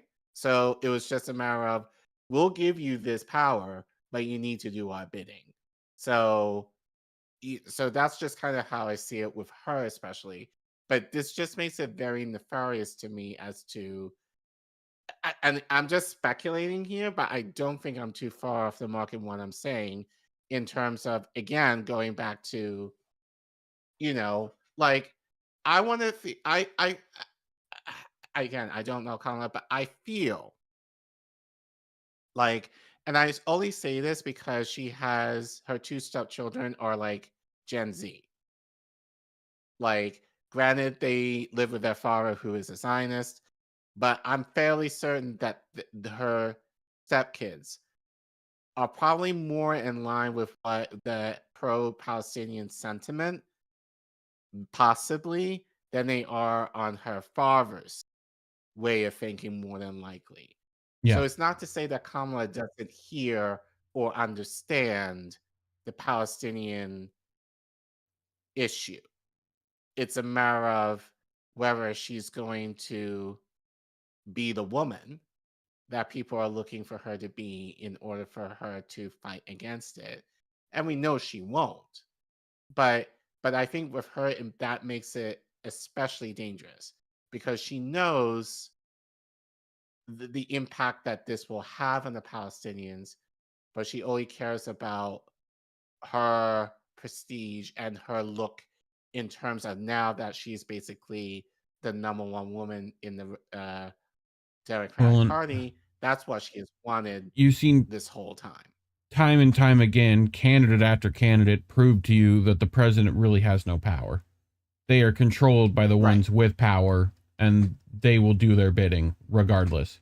They are there as PR management. And I'm sorry, but that's about it. Right, and I'm sorry, but Kamala is not that intelligent. No.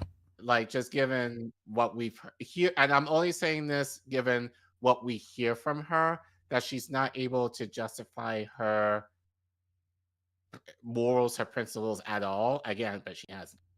But she has no morals, so she's very easy to manipulate to say whatever or do whatever, people who her handlers tell her to do or say. So, yeah, just had that thought immediately in reading this. Right. Because but it just shows how nefarious, especially with media, it is. And again, especially given that a lot of these media organizations are run by one person. Like Amazon is Bezos. Mm-hmm. All these shows like Fox News, Murdoch. I'm trying to remember the other billionaire who tried to run in 2020. Yeah, I know you're talking about. Yeah, I can't think of his name either. That person, I forgot the name. But if you guys know in the chat, you can share it. But it's all these one guys, and it's interesting to say that Murdoch is basically saying, "I want these you clearly have your bias. You've admitted you have your bias, and you want your publications to reflect that bias."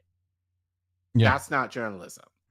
No. So speaking of, inside the industry, Fox News is known for its particularly strict top-down editorial procedure. One former contributor claimed that working under Murdoch was almost as if we're being monitored by a Stalinist system. It is very much an environment of fear. A second confided that if you don't go along with the mindset of the hierarchy, if you challenge them on their attitudes about things, you are history.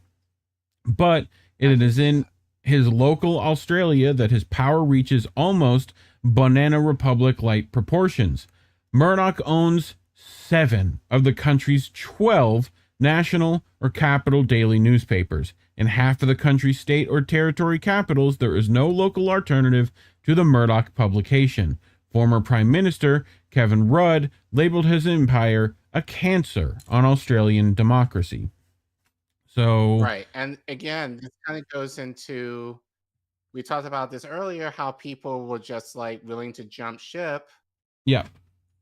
For Kamala and Waltz. It's like they present Waltz as this fluffy teddy bear grandpa, and again, he has done some nice things, but even with those nice things, I'll argue they're not progressive. That's just the floor to me. That's not necessarily going about. No, it's like, oh, I got free school lunches for kids. Mm-hmm. Okay, but we should be doing that anyway. A gift. Sorry, like in the richest country in the world, we should be offering that anyway. A gift to the Kraft Nabisco company, Right. So, which, funny enough, that's what people are saying. Like in Savvy's chat, that people are telling me, and I want to try and do some research to see if that's true. But it seems like Kraft may be one of the like beneficiaries there. Maybe one of the organizations, that is actually aligned with Minnesota school lunches. So essentially what I think it was Salamoon was saying, that essentially they get Lunchables for lunch. Yeah. So, so it's like, but it's just these corporate, it's media. It's like, but how they can easily control the groupthink. Yeah. And we saw this week. It's just they were so easily to be able to first and that have part of that is I was going to say part of that is that classic media is no longer as influential as it used to be, right? People like Murdoch, people like Bezos had control of that already, right? Now it's the future frontiers of Twitter and Facebook and YouTube and Twitch and Kick and Rumble and Rockfin and You know, like, this is where people are consuming their media now. And if they don't have some control over that, that's a problem for them, which is what you're seeing. It's why you see thousands of bots suddenly show up for something. Right. You know, so Right. yeah. Like, I've gotten more bots since Elon took over than I ever had or remember on Twitter. Yeah. So, and they do it based on an algorithm of things that you might have said or how you connect Keywords to and people. So, yeah. like, so be very careful of how you navigate Twitter, especially if you don't want these bots to come at you for certain shit. Yeah. Which I don't do, and now I'm paying the price for it. So speaking of bots, let's talk about Piers Morgan, who is a terribly built robot. But until he recently went independent with his talk show, Piers Morgan was one of Murdoch's most not. Right. Yeah, independent. He's not. Independent, as many places now the same way claim. that Kyle and Crystal are independent.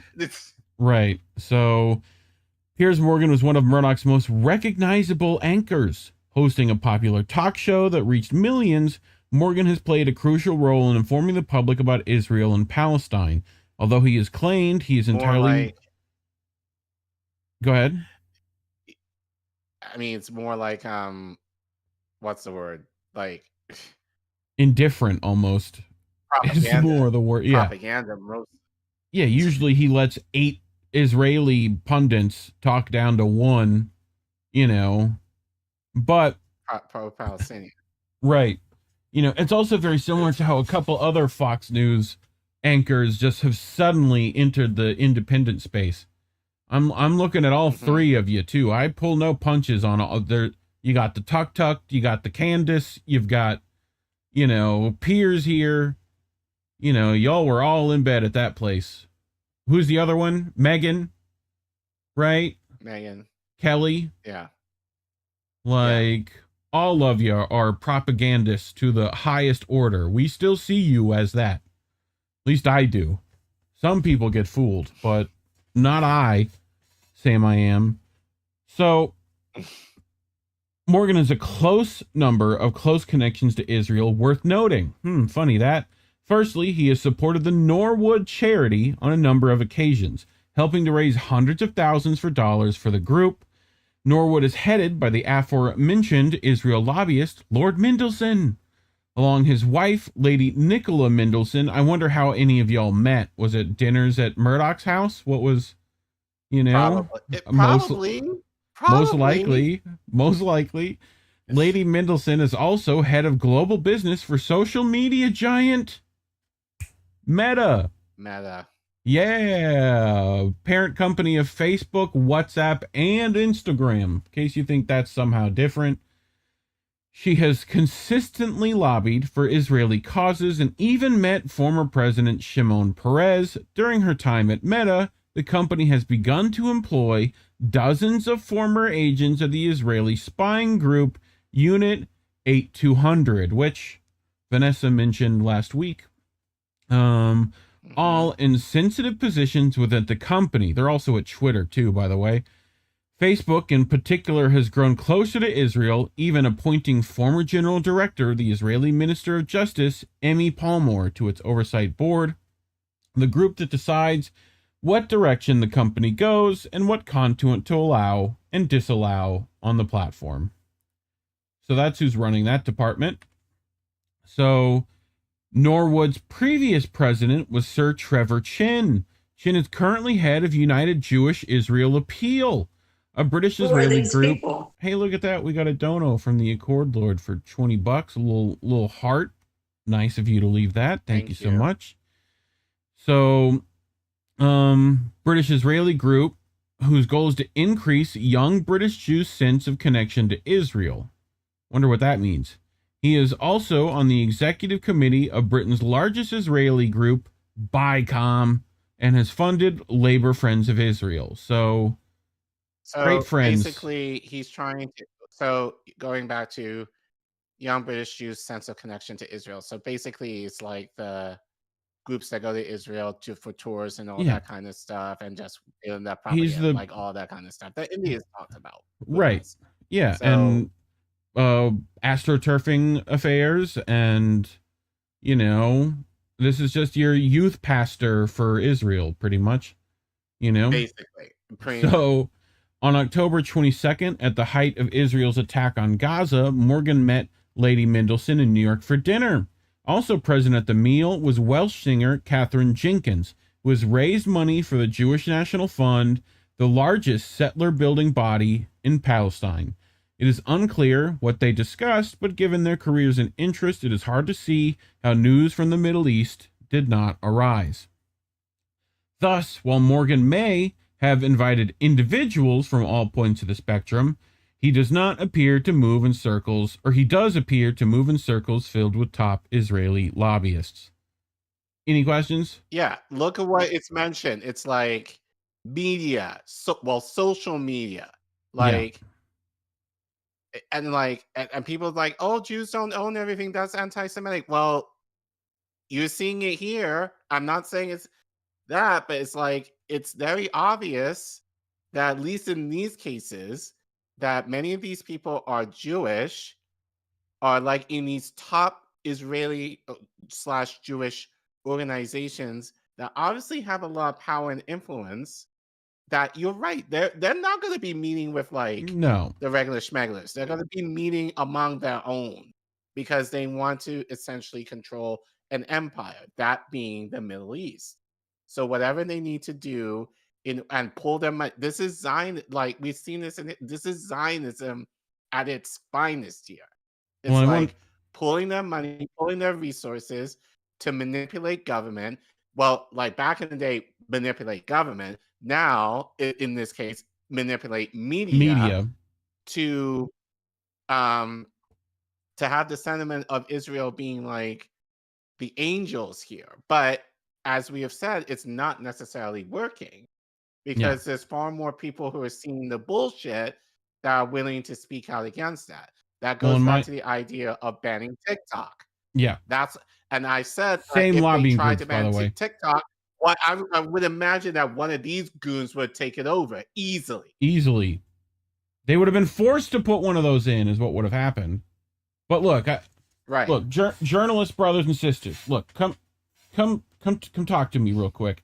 If you're asked on Talk TV, okay, which is owned and funded by Rupert Murdoch, why do you think they want you on? Like, do you think it's just because it's an opportunity for you to voice your opinion? No.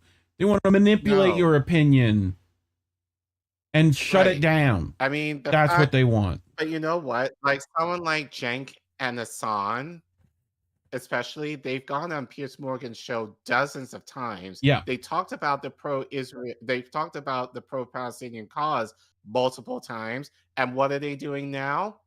Like acting like SEALs for the Democratic Party. So, as Nancy Reagan once said, just say no. Just say no to Talk TV. Just say no. Don't go. It's fine. It's going to be okay. And that stands for any of its subsidiaries, anybody. If it's the James Whale Lord Hour, whatever, like, PIERS, don't go on that show either. Like, I've said that show is basically the political Jerry Springer. That's really what it is now. Yeah. That's what they're hoping for. It is. So, right, because it brings drama, it brings the views, but like it's easily again, I don't think it's working necessarily, but as I've said, politics is one step to entertainment. Well, and look who owns your media. Please, any media, right? Any of them, and don't get too comfortable. Right. It is very easy, but there's a little more to this. So, unsurprisingly, given what we have seen, Murdoch's top publications have displayed an overwhelming bias in their coverage of Israel's war on Gaza, constantly defending Israeli actions and demonizing both Palestinians and those who have opposed the violence. On October 19th, an Israeli airstrike targeted the Church of St. Porphyrius in Gaza City, where hundreds of refugees had taken shelter. In describing the attack, the Wall Street Journal ran with the headline, "Blast goes off at Orthodox Church campus in Gaza. turning what was one of the most notorious incidents in Israel's month-long assault on Gaza into a regrettable accident. At no point during the article did the journal suggest that the blast might have been an attack or even hint at Israeli involvement. The journal was also led the attack on Americans protesting the onslaught with who's behind the anti-Israel protest? Hamas, Hezbollah, the Houthis, and the others are grooming activists in the U.S. and across the West. Ran the headline of one story, clearly identified to vilify people opposing genocide as agents of a foreign power. Another story, entitled Welcome to Dearborn, America's Jihad Capital. Feel free to look up what jihad actually means. Echoed Bush-era levels of Islamophobia in its attempts to equate the heavily Arab-American city with anti-American hatred. Campus demonstrations, meanwhile, were written off as terrorist-glorifying protesters who constitute the left-wing counterparts of the Charlottesville mob that chanted, "Jews will not replace us." Ugh. Right. But also, again, like, Van Jones this week, I forgot what he said. What did Van Jones say regarding, like a dark underbelly of, like, anti-Semitism, antisepticism, This is what this is. Yeah. This is what this is. The newspaper all this bullshit. Also published articles demanding the U.S. go to war with Iran. The U.S. and Israel need to take on Iran directly, make the Ayatollahs pay for sowing chaos through their Hamas, Hezbollah, and Houthi proxies. First of all, that's not where Hamas comes from. Like, it's like every article is just steeped in wrong. First of all. Right. Right? But wrote former Israeli Prime Minister Naftali Bennett, right? Who just apparently gets to write in our papers. So, and for Palestine, the Wall Street Journal envisages its future as a giant arms factory, making the weapons for Israel's assault on Iran in an op-ed entitled A Plan for Palestinian Prosperity. Shout out for me and Indy for covering that one. Columnist Andy Kessler wrote that producing the weapons for the next Israeli attack would bring middle-class jobs to Gaza. They even can work on Saturdays, and without handouts from the politicized UN, he claimed, although he cautioned... Hold on, let me give some preface here, because I think Vanessa said this. In the Arabic world, like, the weekends are Fridays and Saturdays. Yeah. So the idea that they're working on a Saturday is it's basically their equivalent of a 6 or 7 day work week. Right. So just to give that yeah, context. Thursdays are also involved with that weekend for them, right? I think. Yeah, but it's like the weekend, the weekend in the Arab, it's Friday, Saturday. That's when shops are closed. Like here, generally, it would be like on a Saturday, Sunday. There will be like on a Friday, Saturday. Here's the funny bit. He claimed, although he cautioned that perhaps the explosives should be added elsewhere by more trustworthy employees, which is just chef's kiss on the racism on that one. But Murdoch's other publications have followed suit, relentlessly supporting Israel and demonizing its critics. Fox News, for example, spread the now debunked assertion that Palestinian fighters beheaded 40 Israeli babies on October 7th. In reality, no babies were beheaded, although Israeli bombs or bullets have since decapitated countless Palestinian children. The New York Post, meanwhile, published a remarkable article titled, "Just How Many of Gaza's Civilians Are Entirely Innocent?" What a fucking title. In which it repeatedly insinuated that essentially every adult in Gaza was a legitimate target, even using the word civilian in scare quotes.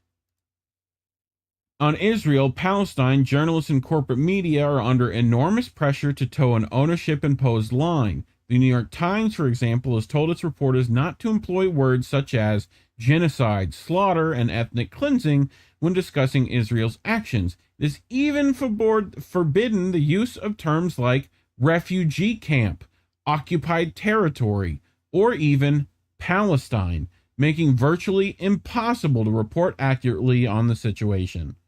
Yeah, I don't know how you put up with that as a journalist, but Murdoch publications are surely no different. Indeed, this sort of stifling censorship has been in place for decades. If former employees are to be believed, in 2001, Sam Kiley, former correspondent for the Times of London, revealed that he was instructed never to refer to Israel as assassinating or executing their opponents. And when he was tasked with interviewing an Israeli army unit responsible for killing a 12-year-old Palestinian boy, he was asked to file the article without somehow mentioning the dead child at all. How? That's the story. I mean, Hind. Yes. Job. Same thing. Yep. Barely So got any coverage, and then they, even in the media, they got her age wrong. They misaged her and whatever else, and like Yep. no one knows about the story at all. No. And then I brought it up to people. And it's like, well, that's Hamas's fault. Like, no, like, yes, they've recruited like a 6-year-old girl into their evil den of lies. What? Like, this is not a fucking no, cartoon, but it's the folks. idea, like all this confusion would not be happening if it wasn't for Hamas. That's the argument. Yeah. For some of these people, Which that is I ridiculous. frequently yell at. So the 9-month-long Israeli attack on Gaza has inspired outrage across the world. While its standing has dropped even further in the global south, Israel still maintains a considerable base of support in the West. This is down in no small part thanks to oligarchs such as Rupert Murdoch, who have marshaled their considerable resources to fight a committed media war in support of the Israeli state, attempting to hide its atrocities and shore up support for its expansionist project. For Israel, which could not continue in its current form without outside support, particularly from the U.S., the battle for public opinion is every bit as important as the fight on the ground. Fortunately for Netanyahu and his ilk, they can rely on Rupert Murdoch, who has for decades championed Israeli cause and is now pushing his media empire into overdrive to defend the indefensible. If the pen is indeed mightier than the sword, then Rupert Murdoch is one of Israel's most powerful weapons. Any questions, Collin? Yeah. Concerns, thoughts? No question. I mean, concerns abound, but like, you know, but I think shout out to Alan for reporting on this, but yeah, it just kind of proves how strong and how manipulated we really are. I mean, again, we've seen this even within the last week and a half, how quickly people are able to kind of fall in line in like reading mainstream media. Like we saw it like with Kamala, like essentially having her be okay when 5 years ago, like she was not a top candidate at all. Like people just seemingly forgot about that. And now we have this guy, and funny enough, and I know you don't like Kyle, but he was making the case for Tim Walz. As far as I know, he didn't mention anything about his pro-Israel views. But this was a guy that said that Gaza was his red line for months. So it's like, you know, it's all in terms of money and power and control for the control for us, at least. But like for everyone else, it's like for money and prestige. And it's just very sick that this is the reality of us, you know, like of having to, and we kind of even in independent media scene, you know, the fact that like someone like Bree, and she said it, like she was willing to work on the Hill. She knew she was going to get fired at some point, but it's not to say like the Zionists at the Hill. I don't entirely know, but like, you know, but there was, for her, there was control. Like she wasn't able to talk about Gaza or any like Palestinian cause in a way that she wanted to. And you know, she ended up getting, you know, laid off like when too much was too much. So, but But again, the good thing is, I think this propaganda, this push, this pull to kind of make Israel like the good guys isn't working. Like younger people especially are seeing through the bullshit, and they're trying their best to fight against it in whatever way we can. And my only encouragement to you guys, I'm not sure if we really have Gen Z watchers in the chat, but if you ever are watching this at some point and we still are dealing with this issue of Israel, keep pushing. You know, it is working, because now they have to try and, you know, Israel is not getting any support right now. The world is basically standing with Palestine right now, and it's driving them crazy. Like, they're trying to figure out what other means they can to manipulate the situation, and people are not standing for it. So I just wish there was a way that we can kind of actively kind of collect that consensus in terms of Israel being assholes, and actually using that as a way to actually overthrow them in our media, in our literature, like everything we just kind of consume, like to eradicate them from our consciousness. Yep. Well, I mean, I wonder why we're demonetized, Collin.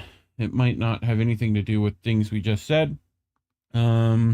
You know, if you want to get around that system a bit, you can scan that QR code on your screen, or go to ko-fi.com/indienewsnetwork. Links in the description as always. If you're in that live chat, you can put !donate in the chat. You can get that if you want to, but if you can't give to us because you're one of the poors like ourselves, just like and subscribe. Try to share the stream. We're heavily suppressed, so getting this to your like-minded friends certainly would help us, you know, and leave a comment. Allegedly, all that engagement does some stuff, but otherwise, you know, thanks for watching. You can also get some merch. Look at that. Look at the nice merch you can get. You can get that little tanky top, you know, hit you up with that tanky top, that watermelon hoodie. You know what I'm saying? Come on, peoples. All right. Well, I think I actually have a calendar for this week. So let's pull that up. But meanwhile, Indy talking about that he doesn't like NPR and therefore refuses to watch Tiny Desk. Okay. You know. Right. Principled. You just don't like good music. It's okay. You can listen to Kid Rock if you want to. You know, you can do that. Anything else? No. Money, power, respect, Little Kim. You know. Yeah. Cash rules everything around me. I have some thoughts Gotta around get the money. that in like what we talked about, but I might save that for another. Dollar bill, yo. Anyway, all right. Here's our calendar for this week. We had a couple. You probably just missed our anti-war stream with INN. Go check that out. That was Indy and Scott Horton. So I heard it got pretty fun in there. You know, us politically homeless tomorrow, I do believe. Do we know if Crab is back yet? Possibly, maybe. He's back allegedly in the country, but whether he's streaming, that's up in the air. So yeah. Check on Twitter for that. Friday, Angel in the afternoon at 7. Yep. And then American Tradition Clip Show at 10:30. Yep. All these times are Eastern. Saturday, Snow Himpo Gaming at 11 p.m.